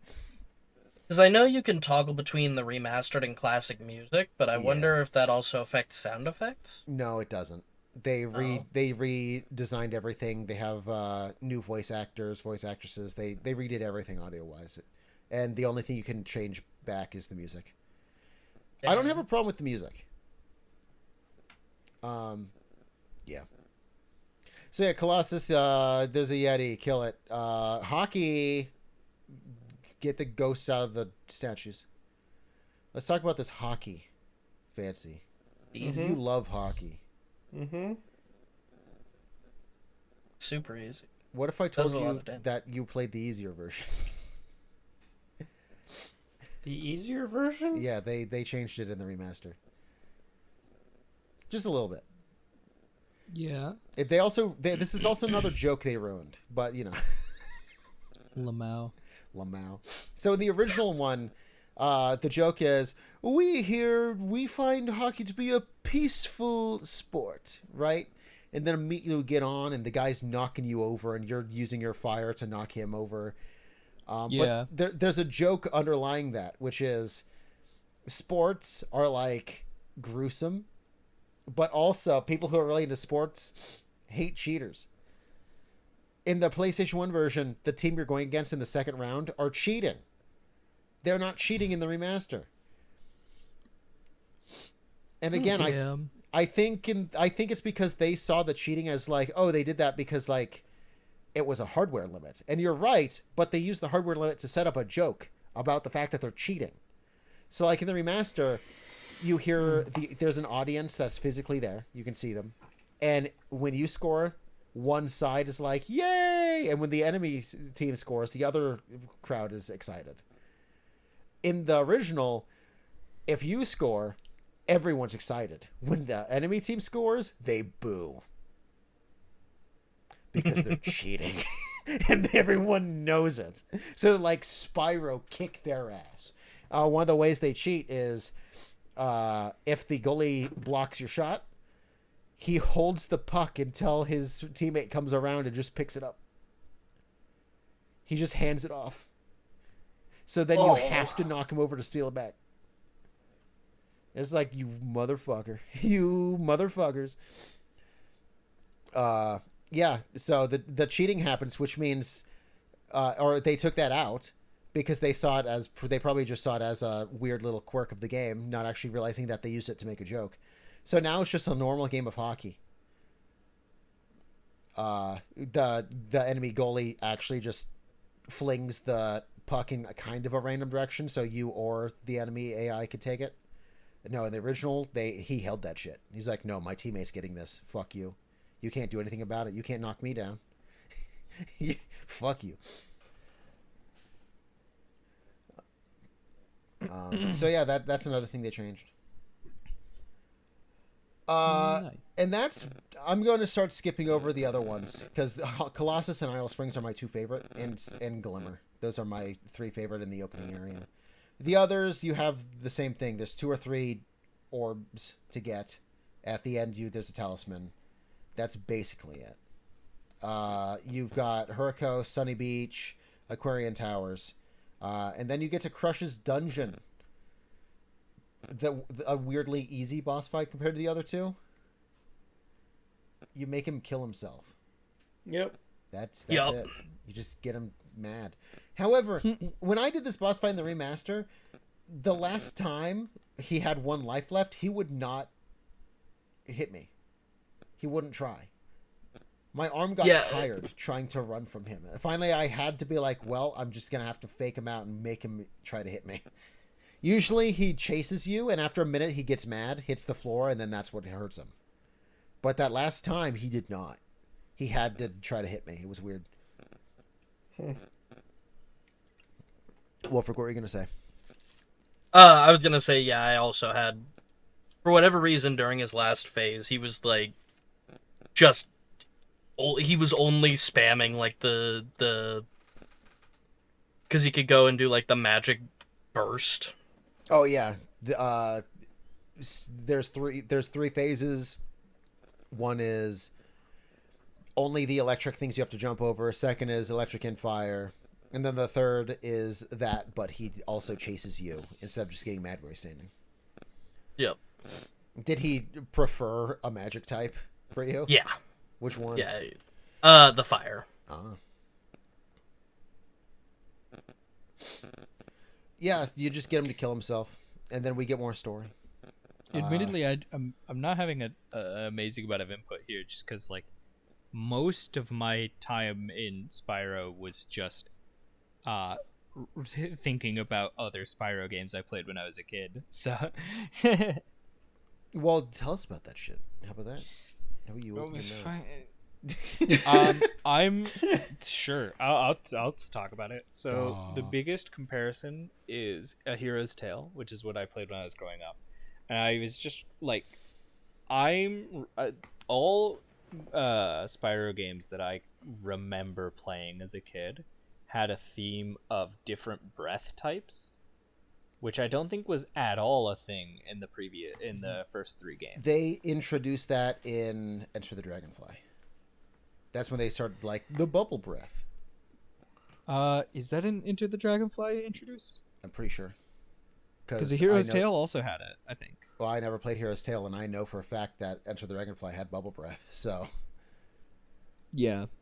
There was water breath in A Hero's Tale, I think, as well. So, the main thing I wanted to bring up is that, like, the two things that I wanted to bring up are, like, one being I was routinely not disappointed by the music, but I remembered, like, the music throughout the entire game. I was like, I'm controlling Spyro and I'm not hearing the music I'm used to. And then also some of the A Hero's Tale, if I'm remembering this correctly, is more open world, and I think A New Beginning is rather linear. So it's very different for me, because like I played I think Spyro 3 when I was very young, but I don't remember that very well. But it's very different to me with the whole the whole world system. I'm not as used to that, because in A Hero's Tale, your world progression is like there's like 4 worlds and they're fucking huge. And then in the New Beginning, it's just 1 world. Okay. But again, it's very large. I think it's like 1 world, but there's like 4 different parts of it. But still. You want to know a funny thing about the music in the Spyro 2? This goes for the original trilogy. One of the people that helped compose it is the drummer from The Police. Stuart Copeland.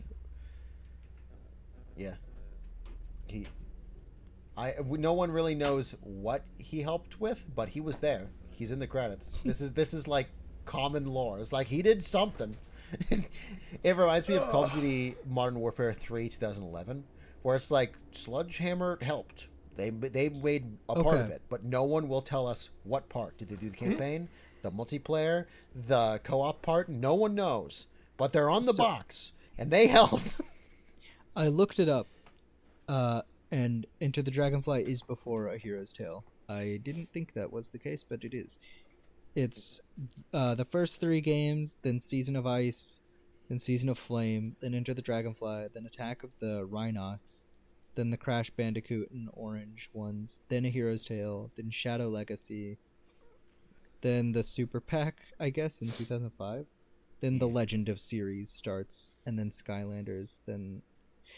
How many Skylanders happened? Okay, we have At least 5. Giants, Swap Force, Trap Team, Supercharger, and Imaginators. It's just 6. Yeah. I was going to say at least 5. Because off the top of my head, I was like, there's the normal one. There's the Giants one. There's the car one. And then there's the like, you capture them in gems.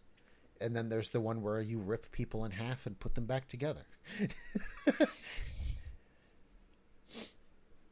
I really wish I had played the later games, too. I know I was a teenager. I didn't give a fuck about Skylanders anymore. I thought I was an adult now. I don't care about my childhood passions. Like at 16, I stopped caring about like Pokemon for a little while there. Based. Like 14, 15, 16, I was like, I don't really think about Pokemon anymore. And then I think like a little bit after X and Y came out, I got my hands on a 3DS and got X and Y, and I started loving it again. Yeah. Also, I liked the new fairy typing a lot, so that helped. Yeah. All right, so after Crush's death, we get more story. Small amount. It's mostly a flashback. This is where we learned that the professor was trying to make a super portal, accidentally somehow, same way he randomly trapped Spyro, he randomly trapped Ripto and Gulp and Crush at the same time, brought them over, and he was like, I can smell that there's no dragons here. This is my place now. And then he broke the portal so no one could send him back. And that's where that goes. Oh, and then yeah. You then go to Autumn Plains, and Mr. Moneybags is fucking everywhere. He's everywhere. Yeah, he is. He's apparently unplugged 2 portals, and you have to pay him to plug them back in. He has trapped an entire society of people twice to make you pay a couple hundred gems. I mean, admittedly, turning off the portal to Zephyr is probably more of a mercy so that they can't keep being invaded. This is true, but at the same time, not really, because this is where you really realize that a lot of these, you see 2 halves of battles all the time. Yeah. So like, Breeze Harbor Zephyr, is the second half Harbor, of it. yeah. Yeah, is the same war. I have been to both of them. Yeah. I think it's funny that Spyro gets to play both sides of the war. Yeah. Yeah. That one is more understandable because it's like we just show up and we're trying to I need to do something for both halves so I can get this talisman. But spoiler alert, all the way to the end when you're not collecting talismans anymore, there's a point where it's like, oh, the farmer, these like bugs are here and we don't know why. These people came and they unplugged the big bug zapper. And then you go to Metropolis and they're robots and they're like, the fucking farmers are like trying to like riot against us. We need to stop that. And Spyro helps anyway. It's like, Spyro, you don't have to do this. There's no talisman here. You let the farmers be. You don't have to. The slave uprising, Spyro. You're the perfect person to stop that. Exactly. It's like when you need the talisman to save the world, I understand. But at that point, when there's no more talismans and it's only orbs, you don't need it. Spyro's a sneering imperialist. That's what it is. Spyro would go pyromaniac, sneering imperialist, just to light the people of Zion on fire in Fallout New Vegas.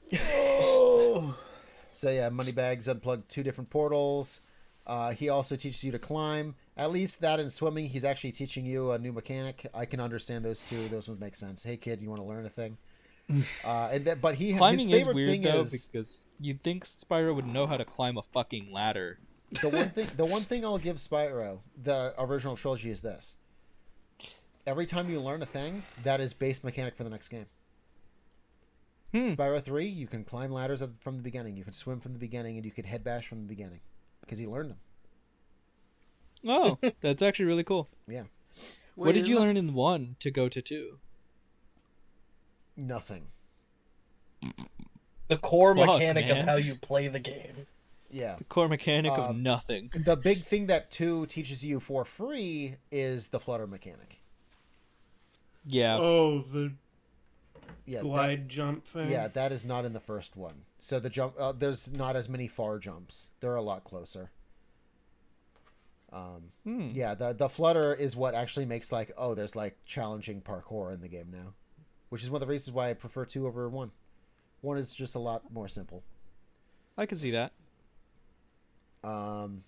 Yeah, Moneybags' favorite thing is to shut down bridges just to make you pay to open them back up. That's his favorite thing. Not only does he own them, but it seems like he controls them with his mind. So in some cases, like the snake bridge. Yeah, how does he have control over a snake, a dead snake? That's clearly unhappy to have to roll up just to unroll again. You're paying Moneybags to perform necromancy for you. Moneybags uses the Force. It's fine. It's fine. He used to do college boxing. He does it with nanomachines. He's Senator Moneybags Armstrong. In Autumn Plains, they have you do a mini version of the first game many times. Hey, remember when you had to unfreeze the dragon? Well, guess what? In Crystal Glacier, all the cavemen are frozen in ice, but you still gotta save them. And then, hey, Fractured Plains. The satyrs are all trapped in stone. Yeah, Fractured Hill. They're frozen. It just keeps happening. And then that one Irish lady asks you to break her door down because she doesn't have a key at her locksmith, and I don't know how to head bash yet, so I just kind of look at her like, gee, wish I could help. That one, there's a track and next to her there's a portal, one of the power-up things that make you run fast. Yeah. You run around the map and hit your head on the door going fast. I figured that was the case, but I tried to like turn it and do it fast, and it was just not working. And I was like, you know what? It's a lot of work for one orb. You tried to go backwards and try to speed jump over that big jump, didn't you? I did in fact do that. 5-year-old me would be proud. I never figured it out either. Don't worry. I remember spending like an hour like, this has to be possible. This has to be. It's not. Well, it's like it's possible to do a speed jump that high, but not going uphill. Yeah. Yeah, they specifically set it up so it's not. Which I think is a little sad. They force you to do the track. The Hot Wheel track is there. Do the Hot Wheel track. Oh, I don't wanna. Well, there's also one of those metal, like, octagonal cases full of gems, and that's also an extended version of the track. So you use that to open that by running into it fast. Wow. So there's multiple things to use that gate for. So yeah, I just kind of wanted to move on because I was like, I just really need to see more of this game before I start spending an hour ramming my head into a wall. So yes, you're doing the same thing at this point in the game. There's more portals. This is how you get the last of the 14 or 16. I forget how many there are already. You got Crystal Glacier. The cavemen are frozen. You need to save them. What the fuck did my computer just do? Oh well. Then you have Skelios Badlands. It's the same thing except for the cavemen are fire this time. Yep. Then Zephyr and Breeze Harbor. That's the war between the weird birds and the worm guys. The weird birds that baby bird bombs into their children's mouths to use them as child soldiers. Yes. that Zephyr is my least favorite world, but I like the 2 side missions. I Especially actually in the agree original. with Zephyr sucking. It's not fun. It's too big, and there's so many enemies, and all of them have explosives. The flying enemies are also kind of a bitch to hit. Yeah, the babies, when they have a bomb, they suck. The parents that are loading them, even when the babies are dead, they'll just start bombing you personally. We got the big ones with the barrels. They'll fuck you up. Every single enemy has a fucking explosive. I didn't. There was that one, and then there was the one on the bird side. I also didn't really enjoy that one either. The trolley was the most fun part of it, and I also just kind of didn't care about it. Yeah. Hey, guess what? It's time for They Ruined Another Joke. So, in Zephyr. Yeah. And I yeah, Romeo and Juliet, where Yeah. Juliet's voice doesn't sound awful anymore. Yeah, because the joke is like, Romeo's ugly, but he's got like a decent voice. She's hot, but she does not have a good voice. But in the remaster, they just made her a hot, a posh woman. So now you have to ask Romeo, how the fuck did you pull her? How? Like, how did I you think do my this? favorite bit is she's like, I'd marry him if you were taller, and I just stared at the screen like, stand tall, my short king. But he's not even that short. In the original one, he was even shorter. Yeah. That I wouldn't say they ruined that joke, but they did size him up so the joke's not as obvious. It's like, I guess he's a little shorter. But Yeah. like in the original, He's like the same even with height his- as. He's like the same height as the other bugs. and with his hat, he's the same height as her.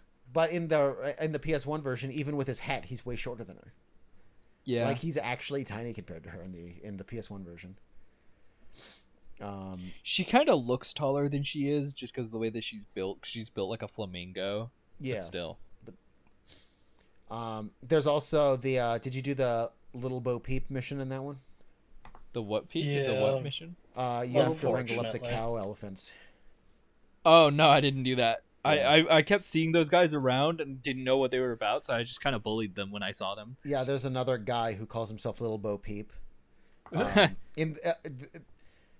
the joke is like, he's like a farmer, but instead of sheep, it's like these weird cow things. This one they went too far in the joke. In the remaster, they actually give him like the Little Bo Peep hair. He did not have that in the first game. He was just a worm with the name Little Bo Peep. It was just a guy, and he has a masculine voice. He's like, "I'm Little Bo Peep. Help me get my cows back." It's like, all right, whatever. Scorch. I'm only going to bring up Scorch's Island. Scorch specifically because we got like Hansel and Gretel, but it's Handel and Greta. Gretz and Handel. Yeah, it's Handel and Greta. Yeah. It's funny, my cat's name is Gretel, so every time I'm saying Gretel or Greta, she's kind of giving me side eye, like, what do you want? Stop saying my fucking name. Keep Their my super name secret out of spy your mission. We have Yeah. yeah. This is another world I'm not a big fan of. Yeah, I wasn't fond of it either. Fractured Hill is a bigger one, but I like that one. But we already went through that one. That's good. That's got the fawns and the Fractured Hill is seizures. at least satisfying to burn down all the brush in. Yes. I and don't also like stone the Earth guys. Shapers. I didn't hate them. I didn't like that I couldn't beat their asses, except for just by pushing them into lava. But escorting that one satyr around was pretty fun. Just bashing into them if they like made a move, like a bouncer. You can kill them later when you get the head bash. Oh, Joke's on you. You think I'm going back? Well. You if you want to 100% it, you have to because to No, kill I them, know. that's a part of a mission where you help Hunter. kill I know. him. Yeah. He knocks him down with his bow, and then you kill them while they're laying down. God, that's kind of brutal. Yeah. Well, no matter what, they die brutally. They slowly melt in lava, or you smash them. Yeah, they look so It's sad true. when they fall into the lava. It's like, look, Oh man. See you later, man. And this is when this second area is when you're really like, wow, they're reusing Earth Shapers a lot. They just keep making them slightly different and giving them something else to hit you with, and it's like, it's a different Earth Shaper. Nope. Magma Cone is more Earth Shapers. They're more. Yeah, I went there. I didn't complete that one. I just kind of was there, and I was like, oh. Yeah, this one again, you can't kill them, but you can push them into an area where the friendlies can kill them for you. Oh. Yeah, so you The push them satyrs onto in an Magma X. don't look nearly as good. You push them onto an X, and then like the little goat guys pull out like a jackhammer, and right on their back, breaking them slowly. Yeah. Gah. Yeah. Shady Oasis. You help. This one I like just because the story is fucking nonsense. The other ones are like, we need help. Oh no, Handel has been captured, so we can't do our secret mission. And this one's like, the child hippo needs his berries. I liked Shady Beach, but mostly because of whenever I bought it, Moneybags was like, man, I'm glad some fucking dumbass bought this. Yeah. You just threw your gems away for nothing. Here. Yeah. You have the 3 thieves you go for, and then the flagpole guys. Yeah. But yeah, that this one just has a funny story. It's just the child needs his berries. When he eats them, he gets big. And then you get to the end, it's like, thanks for feeding me. Goodbye. It's just like that. What the fuck what just happened? All of these other places are like, we need help. Save us, save us. It's like, feed me. I'm a hungry hippo. Ha ha ha ha. Feed me, It's a joke, you see. Seymour. And then you got the Gulp Dungeon. Difficulty spikes up. Wulfryk, why don't you tell us about the Gulp Dungeon? Oh man, it was so cool because the previous boss had kind of set my expectation. You would think, right?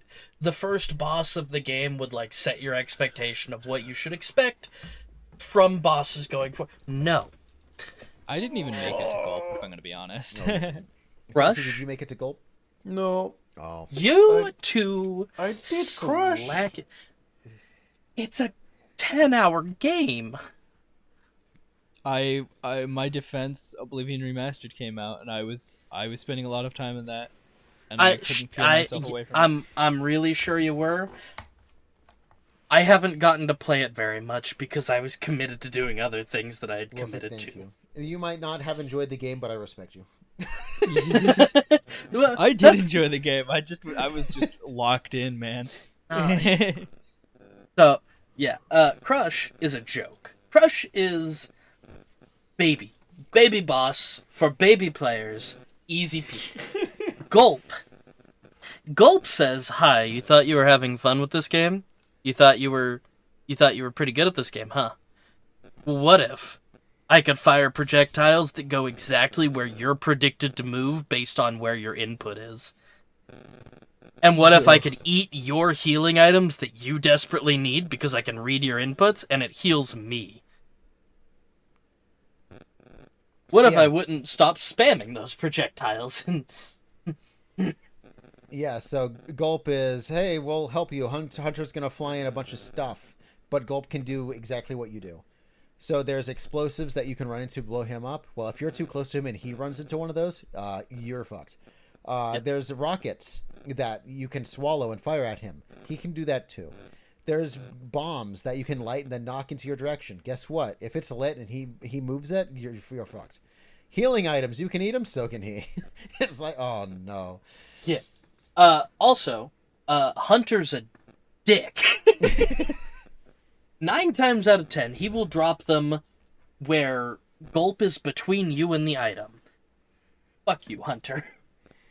Yeah. I am not convinced Hunter is not working for Ripto because that man not only has so many orbs to hand out throughout this game that would have just been useful up front, but he is also the worst at care package delivery I've ever seen.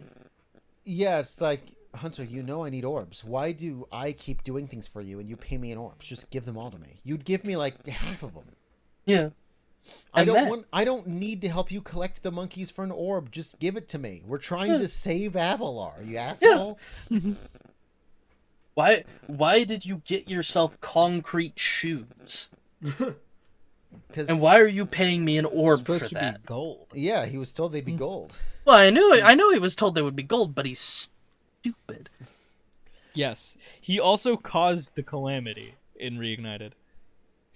Kind of. He punched in his birthday for the coordinates, Oh, and yeah, I that happened to forgot be about Ripto's coordinates. Yeah, you find that out in the flashback.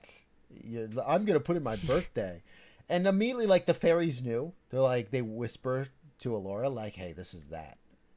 And immediately she's like, "Oh no!" And then Ripto shows up. God, the whole gulp fight took me from feeling just kind of bored playing this game to actually being incredibly frustrated. Yeah. So I haven't beaten Remastered. So from here, this, like, I'm literally looking at Gulp right now. So from here, I'm only going to be talking about the PS1 version that I've played 500 times. So from there you go to we get more story. Ripto survives the fall after his after you beat Gulp. He's like, "No, Gulp," and then his throne falls off the arena, but he survives. And then he runs to the Winter Tundra, takes that over, and Spyro basically just happens to stick around and realizes Ripto's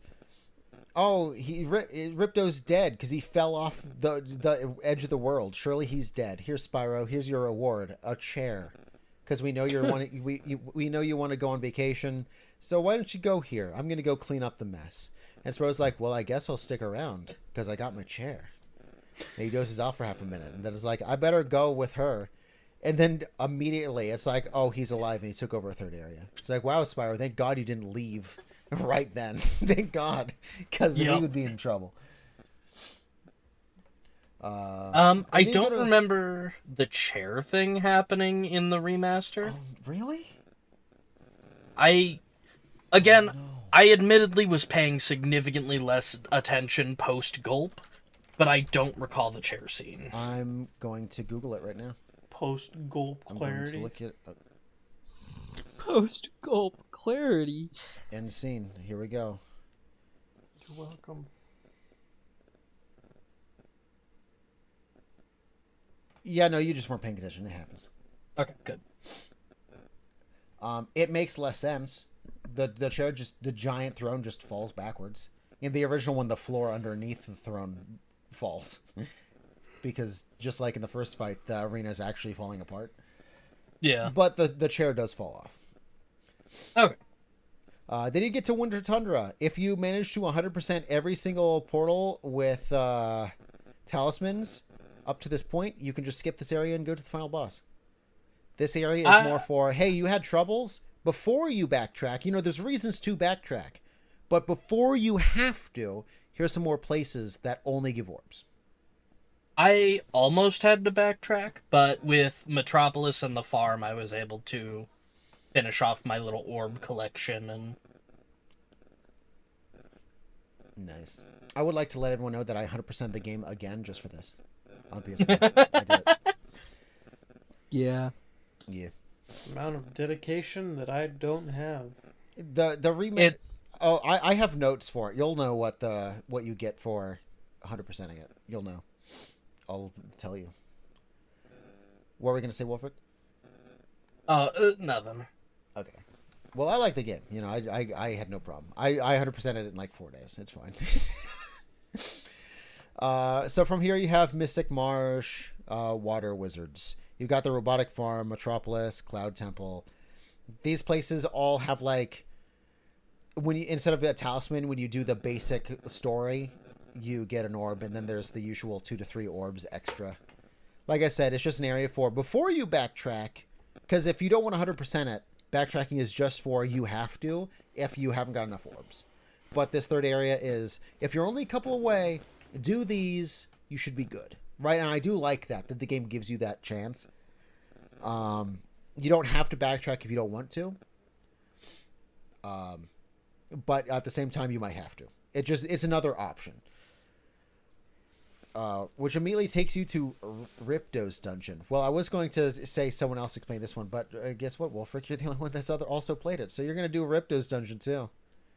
Yay. Boy, Ripto's dungeon. It was, not gonna lie, it was kind of lame. I thought First he was off- going to bring both of his friends back, but only did one. Then he pulled out a random ass bird. Oh, he doesn't. I guess I don't know about in the original, but in the remaster, it's not actually Gulp back. It's Robo Gulp. Yeah, no, that's the original. Okay, and then it's a robot pterodactyl bird thing. Yeah. Cool. Just making sure rockets. those are on the same. Yeah. Yet another moment where I am wholly convinced Hunter does not want us to win. No. Because they start dropping orbs, those things that we've been collecting through this whole fucking game, Yes. that have been supercharged with your various powers and some new ones you haven't gotten to use yet. You gotta collect 3 of them to activate a power. Here's the thing. Ripto can also do that. Yes. And, yet again, does Hunter, I don't know, drop them where they're gonna be in your camera view, or where you're near the... No. The jackass just drops them everywhere. Yeah, and it is random every time. So there are times where it's like, okay, I got this. And then he instantly just drops 3 on Ripto. It's like, well, fuck. Yeah, exactly.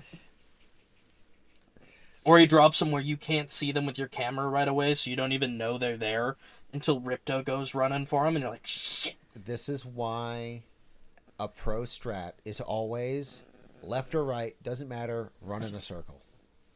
Yeah. Run around the edge of the arena. All 3 fights, just do that. However, as you heard me earlier in this podcast where I was complaining that Spyro is slower in the remaster, you can dodge Gulp no problem in the remaster, or in the original, just by running in circles and spamming jump. God, I wish. But no, he aims ahead of you in the remaster, and he will fuck you up. Yeah. So, especially in the Gulp fight, you have to do a little bit of weaving. That's another thing, like, Gulp and Crush are dumb, right? I'm not... That's the point. Why is he able to... He shouldn't lead his shots, damn it. He should be dumber than that. He in the original, he didn't. He mostly hit you if you stood still too long. Like I said, they changed some things. I'm glad that they called this the Reignited trilogy instead of just straight up remaster, because they did change enough where I'm like, This isn't really, like, it's mostly the same game. It's like 99.5% the same game. But there's these few tweaks where it's like, that's different. You added a roll. Gulp couldn't do that. Why is Gulp smarter now? I do like the very simple detail that Crush and Gulp, for the most part, are named after what they do, but that's also what kills them. Yeah. It's very nice little, tiny little thing. So yeah, Ripto's fight has many phases. Phase 1, orbs. Phase 2, it's orbs again, but he has Robo Gulp. Yeah. And then phase 3 is surprise. The floor is now lava. You have to fly. I'm on the back of a Robo Pterodactyl with rockets, and now we're playing chicken. The orbs are gone. We're not doing orbs anymore. Yep. You've got perma flight and perma super fire. Yes. So Now you're enjoy shooting it. inverted flight controls and leading shots. Wulfryk, you weren't here for this, but I have played this game so many times, I did not realize it was inverted. I'm just used to it. Eelayne was talking about it, I think, yesterday. She was like, Yeah. I hate the inverted, and I had to boot it up and be like, no. Yeah. Yeah. I mean, I was like, oh my god, it is. I've just played this game so many times that I forgot. There were so many times throughout my play of this game where I would go to use the super flight and immediately nosedive into the ground because I'm like, up, nope. Damn it. That's funny. Ripto's third phase has 3 phases on its own. So there's Yeah. really 6 phases, or 5 phases, I guess, because phase 3 is also phase 1 of phase 3. It's fine. Phase 1 of phase 3 is you're playing chicken. And Ripto is not doing that much firing back. He fires back once every time, and it's pretty easy to dodge. The second one is he stops playing chicken faster. He's more afraid, so he gives off a shot and he tries to leave. So you have to be quick about your attack. And then the third one, he starts flying around the edge of the arena, and then surprise, we're playing chicken now. Yep. And then you hit him a couple times, and he flies off the bird and hits the lava and dies. The end. The end. Lamau. Rip Lamau. Bozo. He returns in the next game.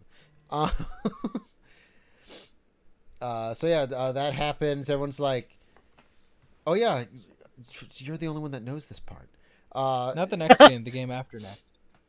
Well, I'm talking about like in the 3D games, the like main lore. Like, yes, I'm aware of like the Season of Fire and stuff on the Game Boy Advance. I don't count those. Yeah. In order, No, but yes. the next but, like... game is Spyro 3.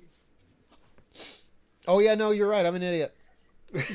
You're right. No, I'm actually just the idiot. Yeah, no, he returns in 4. What would be considered? Yeah, he 4. returns in the game after next. Yes, I forgot 3 existed. No skateboarding this time, kids. He plummets to lava. Spyro meets up with the gang in front of the Winter Tundra super portal. It's back up, and they boot it up into Dragon Shores. As a final reward, Alora tells Moneybags to give Spyro his fucking money back. You asshole. And Moneybags is like, no. So then Alora makes Hunter make Moneybags give up his money. So then you get all the money back. Hunter, Which at this point, what do you need it for? Oh, don't worry. 100%ing the game. Yeah.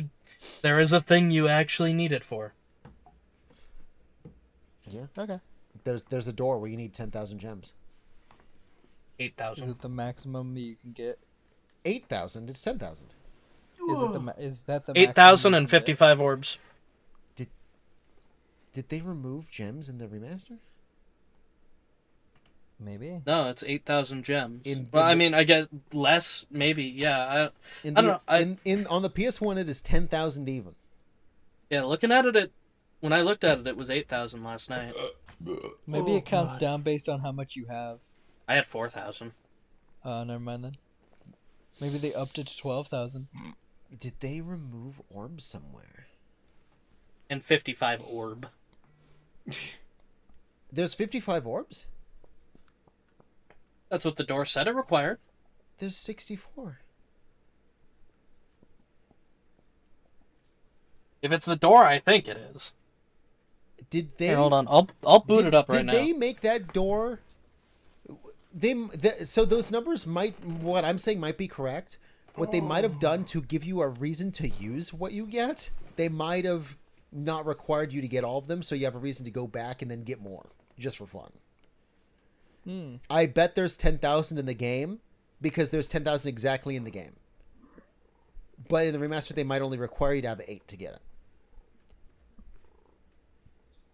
Because every single place has 400 gems. And that makes 10,000. I hear purring. I love it. Yeah, my cat is on my chest right now. Anyway, you look that up. I'm going to continue. So you get the gems, and then you're like, hey, what? 8,055. They nerfed it. It's 10,000. Google that original PS1. Do it. Do it. Tell me I'm right. If I'm wrong, I'm gonna cry. Done this so many times. I could have sworn it was 10,000. I mean, you're probably right.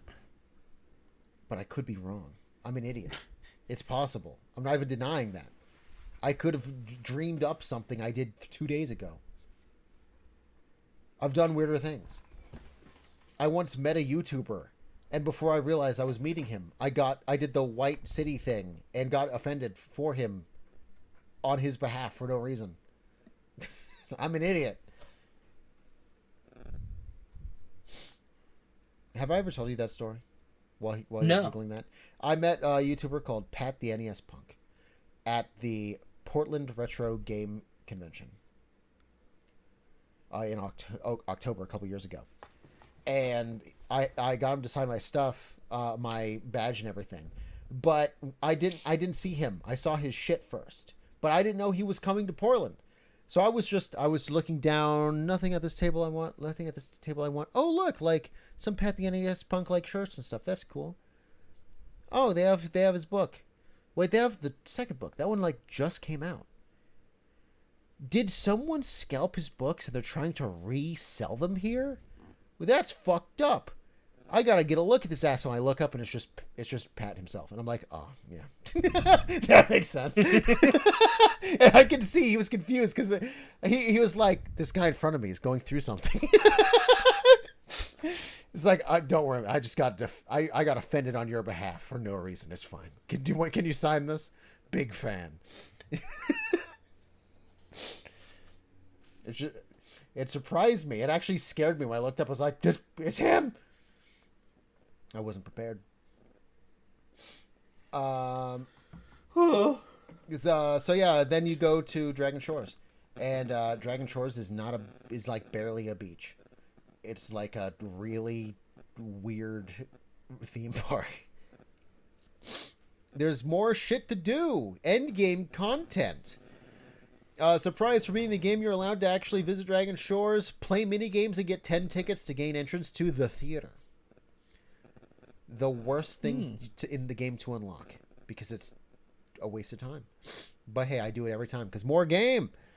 Roller coaster pop. It's the Breeze Harbor track again. It's but a roller coaster, and you're popping balloons with the cannon. It's also a different track, but it's that mechanic. You do it 3 times. First time, no, you're just hitting the balloon. Second time, you're hitting the balloons, but there's directions you can choose. Third one, you have a cannon, and there's balloons off the track that you have to hit perfectly to get them. So you get 3 tickets there. The boat ride. I'm gonna return to that one because I really like the boat ride. It's funny. The shooting gallery. You hit 10 wooden ducks before the timer of your power up runs out. Then you hit 8 water workers from Sunny Beach, and also Aquarium Towers, the guys with the electric sticks. And then you hit 10 of the Scarlet Lizards. Those are the ones in Glimmer that you hit with the rocks. You get a couple tokens for doing those. The dunking booth. It's the classic thing where you throw a baseball and you dunk something. You can do it as many times as you want, but you only get a ticket the first 2 or 3 times, and then you're done.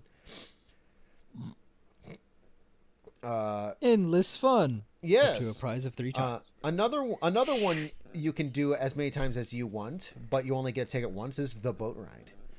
It is a classic dark ride. You know, the type of boat rides where people make out and put hands on each other's pants while no one's looking? It's one of those, and they lean in. But that's actually kind of a problem. Wulfryk, do you know what I'm talking about? Did you do the boat ride? The boat ride. Or did you the Dragon Shores? Did you do anything there? Or No. at that point where you like, I rolled credits, it's good enough. Okay. Well. I rolled credits and I didn't have enough stuff to get in the door. I was not about to backtrack to get in the door. Okay. Well, my notes for it say 10,064, so I'm assuming I looked at the door. So we're going to say that's for. They did something between the remaster and the original. The door's cheaper. You cheaters. You make the game easier. The boats themselves, heart-shaped. The tunnel, heart-shaped. Very clearly, this is where you go to make out. So when I tell you there's other boats full of characters you previously met in the game, both canon and uncanon partnerships, it gets a little weird. Who else do you see on this boat ride in a boat? A Yeti and one of the brothers from Colossus. They've Oh. hitched. They're together, and they're in the dark boat ride. They're in the dark ride. An Earth Shaper and 2 fawns from Fracture Hills. They're in that boat together. The twin super agents from Scorch. They're in that boat together. That's not problematic. The chef and the baby turtle. They're in a boat together. Scorch Island. Yeah. And then Agent Zero is by himself. He's too big. He gets no one. Aw. And then this one I split up into 2 because it's funny. Because these are the canon writers. These are like, based on how you played, you can see how they got to these partnerships. 2 fawns. And then in parentheses I have, probably the 2 friends you helped from Fracture Hills. And then I have uncanon writers. The 2 fawns. They could just be lesbians. And then this is when you start getting, because after the first couple times, they start randomizing them. So these are some really funny ones I saw. An ice skater from Icy Speedway and George the Snow Leopard. Oh. They're in that dark ride together. Oh, no. A brother from Don't Colossus do the George. and a baby turtle.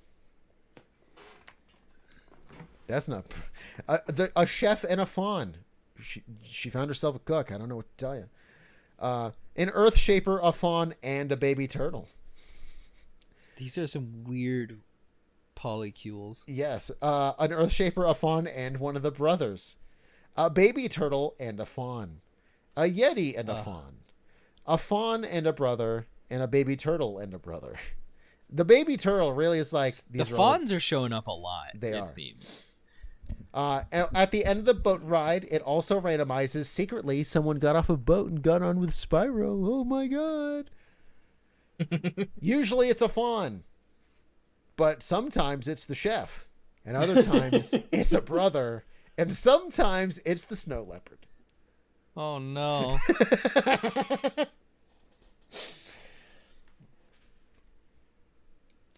And then other endgame content is the speedways. Superman 64 repackages an actual fun challenge. Each one holds a secret orb to go through. I hate that I know the exact... They're fine. I like them. I can They're do fine. them first try every time. I'm good. I don't mean to... Hey, do you have troubles with the speedways? This is the order. Ocean Speedway, do the boats first, then the rings, then the cars, then the arches. Where the boats are, there's a grandstand of people. There's a queen there. She's a mermaid. Talk to her. She has a job for you. Metro Speedway, pigeons, jumpers, half of the arches. Switch to the slow sign guys, then do the second half of the arches. Above the third pigeon, the mayor is hiding behind a waterfall. He's got a job for you. Icy Speedway, parachuters, snowmobiles, arches, the serpents, and then the skaters. Hiding in an igloo at the start is Hunter. He's there again. He's got a job for you. Canyon Speedway, rams, rings, bikers, then vultures.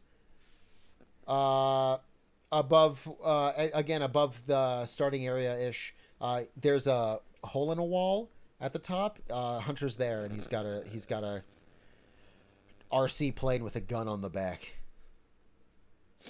And then something that I never do is to truly 100% the game. You get all 10,000 gems. You get all 64 orbs. There's still more to do. Skill points. Do you want to play hockey and not have them score a single time on you? That's what a skill point is. It's just a kudos. To truly 100% the game, you need all of these. So I already did that. yeah, so on the Canyon Speedways, there's a secret time. If you beat it, you get a skill point. It's just like, hey, you did it. It's that kind of thing. I never do it. The ones I get. One day I'll go through and try to get them all, but it's like the least important thing because you don't actually get anything for doing them. It's just in the book, there's a page where you can see all the ones you got. It's just like look at all these achievements. Basically, it's achievements before achievements were a thing. And that whole time I was also mixing in my second notes of things I like and dislike about both the original game and the remaster. So that's all my notes. And that's the game. The perfect game. 10 out of 10. Best game ever. Eelayne, what do you rate Spyro 2 Ripto's Rage? What do I have in the 5s? God damn it. Need for Speed Carbon. And what do I have in the Mass 6s? Effect. If you go down. I'm gonna rate it a 5. Don't worry. Okay.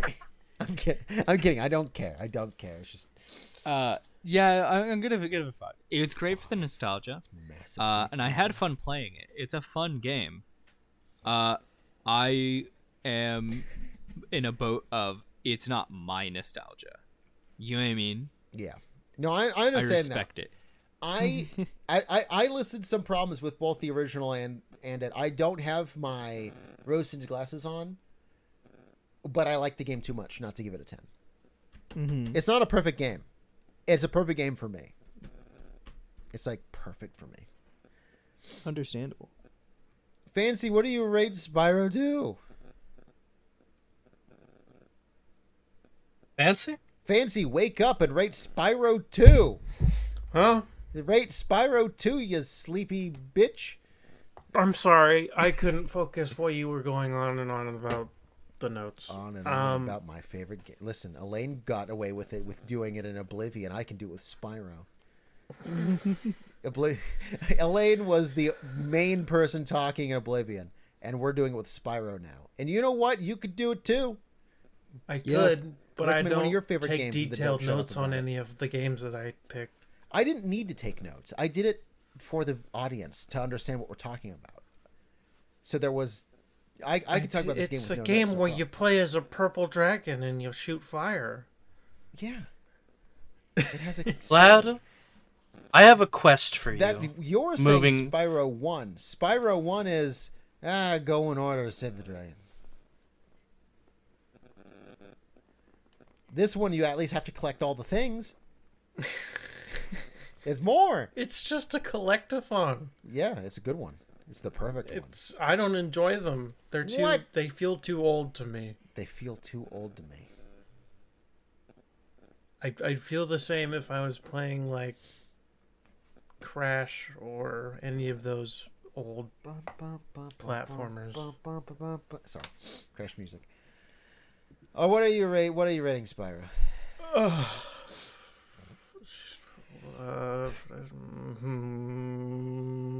5.5. Okay. I know you sound sad, but it had to be done. What are you rating Spyro? The score's plummeting. Bring down the average. Where did I put Mass Effect? Oh. A 5. Okay, and then where did I put Dragon Age? 6.5.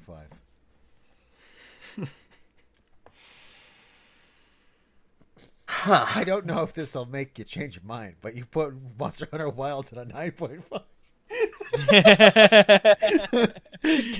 Come on. Do I think this is on par with Monster Hunter Wilds and the Oblivion Remaster?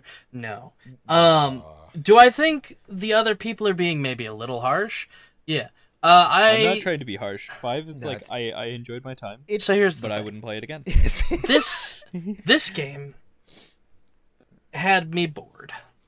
Damn. But aside from that one boss fight, there was not a point in this game where I said, "Damn, this sucks." So while I didn't have a lot to say on it, I'm gonna put it at a 6.5. I'll take it.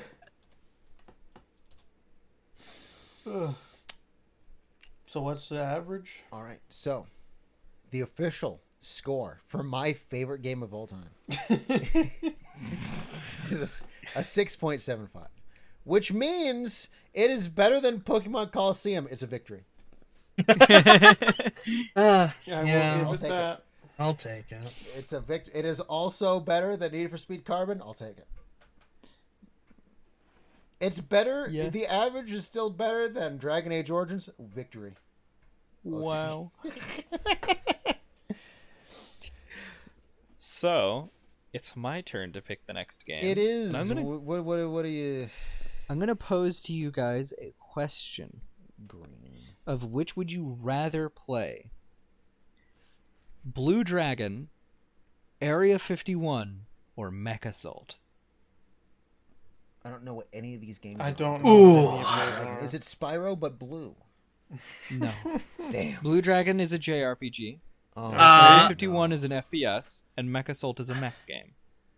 Not I'm- Blue Dragon. Not Okay, Blue Dragon. here's what I'm gonna say. I'm gonna lean towards Mech Assault because out of these 3 games, that one's gonna be the easiest to set up for everyone. Sure. That's true. I appreciate this consideration. Because Blue Dragon was Xbox 360 and PS3 era, and as we know, emulation on those is not fun.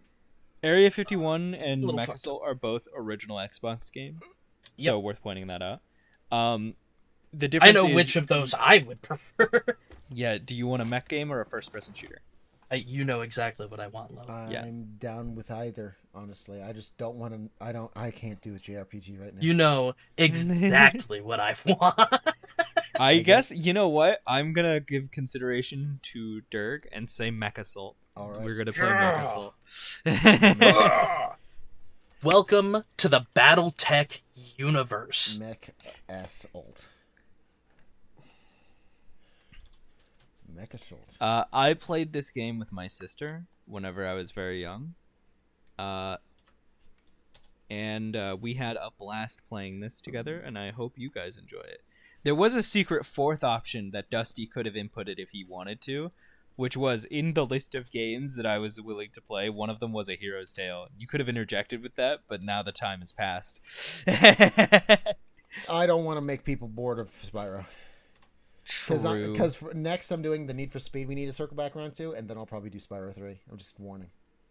Yeah, fair enough. If you, whenever, I think what's probably also going to happen would be funny is I could circle to Spyro after you're done with the Need for Speed. Yeah. Do you want me to commit suicide? So I think you'd like Yes. 3 better. I like joking. 2 better because I think it's that perfect medium of it's got more going on than the first, but 3 there's a lot going on. But I also think you would because like A New Beginning more. because because 3 it's has linear. more going on than just collecting. There's other characters you control. There's like puzzles you have to play as Spark and stuff. There's more going on. You might actually like 3 better.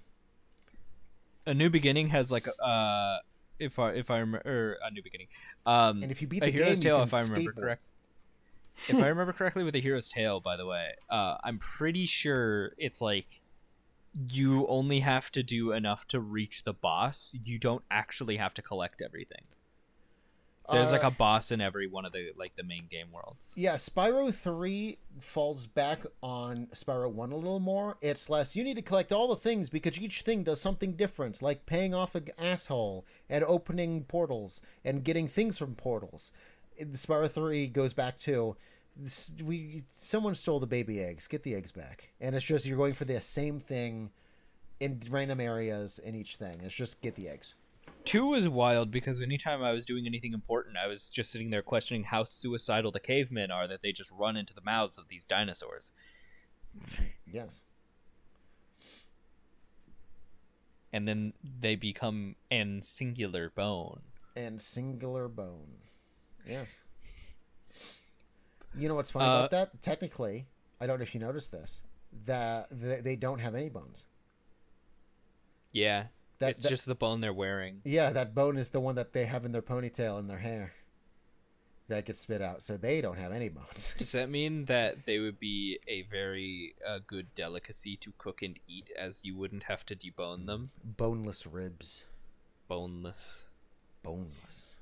Honestly, boneless ribs sounds really good right about That's what now. I I'm had very hungry. before this podcast. That's why I was late.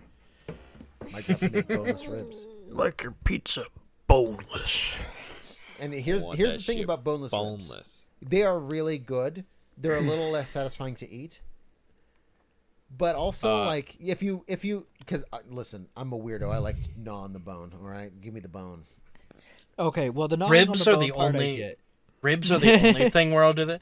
If it's chicken, boneless chicken all day long. But ribs, You don't like wings where you got to put your tongue between the two bones and no. get a little meat out of there? Num, num, num, num. I feel disgusting when I eat any food that I actively have to pick up with my hands and rip the meat off of. If I can't eat it with a fork and It's your knife, I feel primal disgusting. instincts. Well, no, so it's like I'd do that in my room alone and be fine doing that, but I wouldn't go out and like if you are ever inviting me out to eat, finger food is off the table. Unless it's pizza or shrimp where I What can about just a devour burger? the whole thing. Or a burger, yeah. If I can devour the whole thing without having to rip it to shreds with my bare hands, then that's one thing. But if I'm Okay. sitting there cracking open bones and shit like that Okay, in yeah. public, So it's specifically the like you have to play with your food to eat it.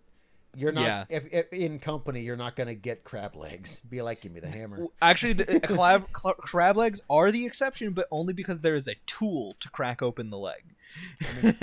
You don't have to use the tool. I don't have to, but I'd rather. I like the little hammer. Yeah, I like the little hammer.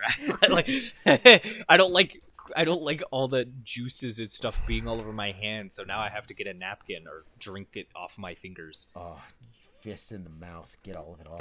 I don't like where this is going. I am not like that. I don't like being messy in Now I want public. It crab bothers me. legs. Yeah, no, I'm I good. will say crab legs. It's worth it though. It's I'm like, gonna it's stop super my fun. recording. anything No. that's like food on No? my We're still skin on air. is a big no-go. Not, You're the only not one that doing it. knows what's on air. Exactly. Yeah, we're still on air. right now. Yep, Okay, it's we're on over. live television, murdering a child. I'm the leader. I'll say when we go. We're going.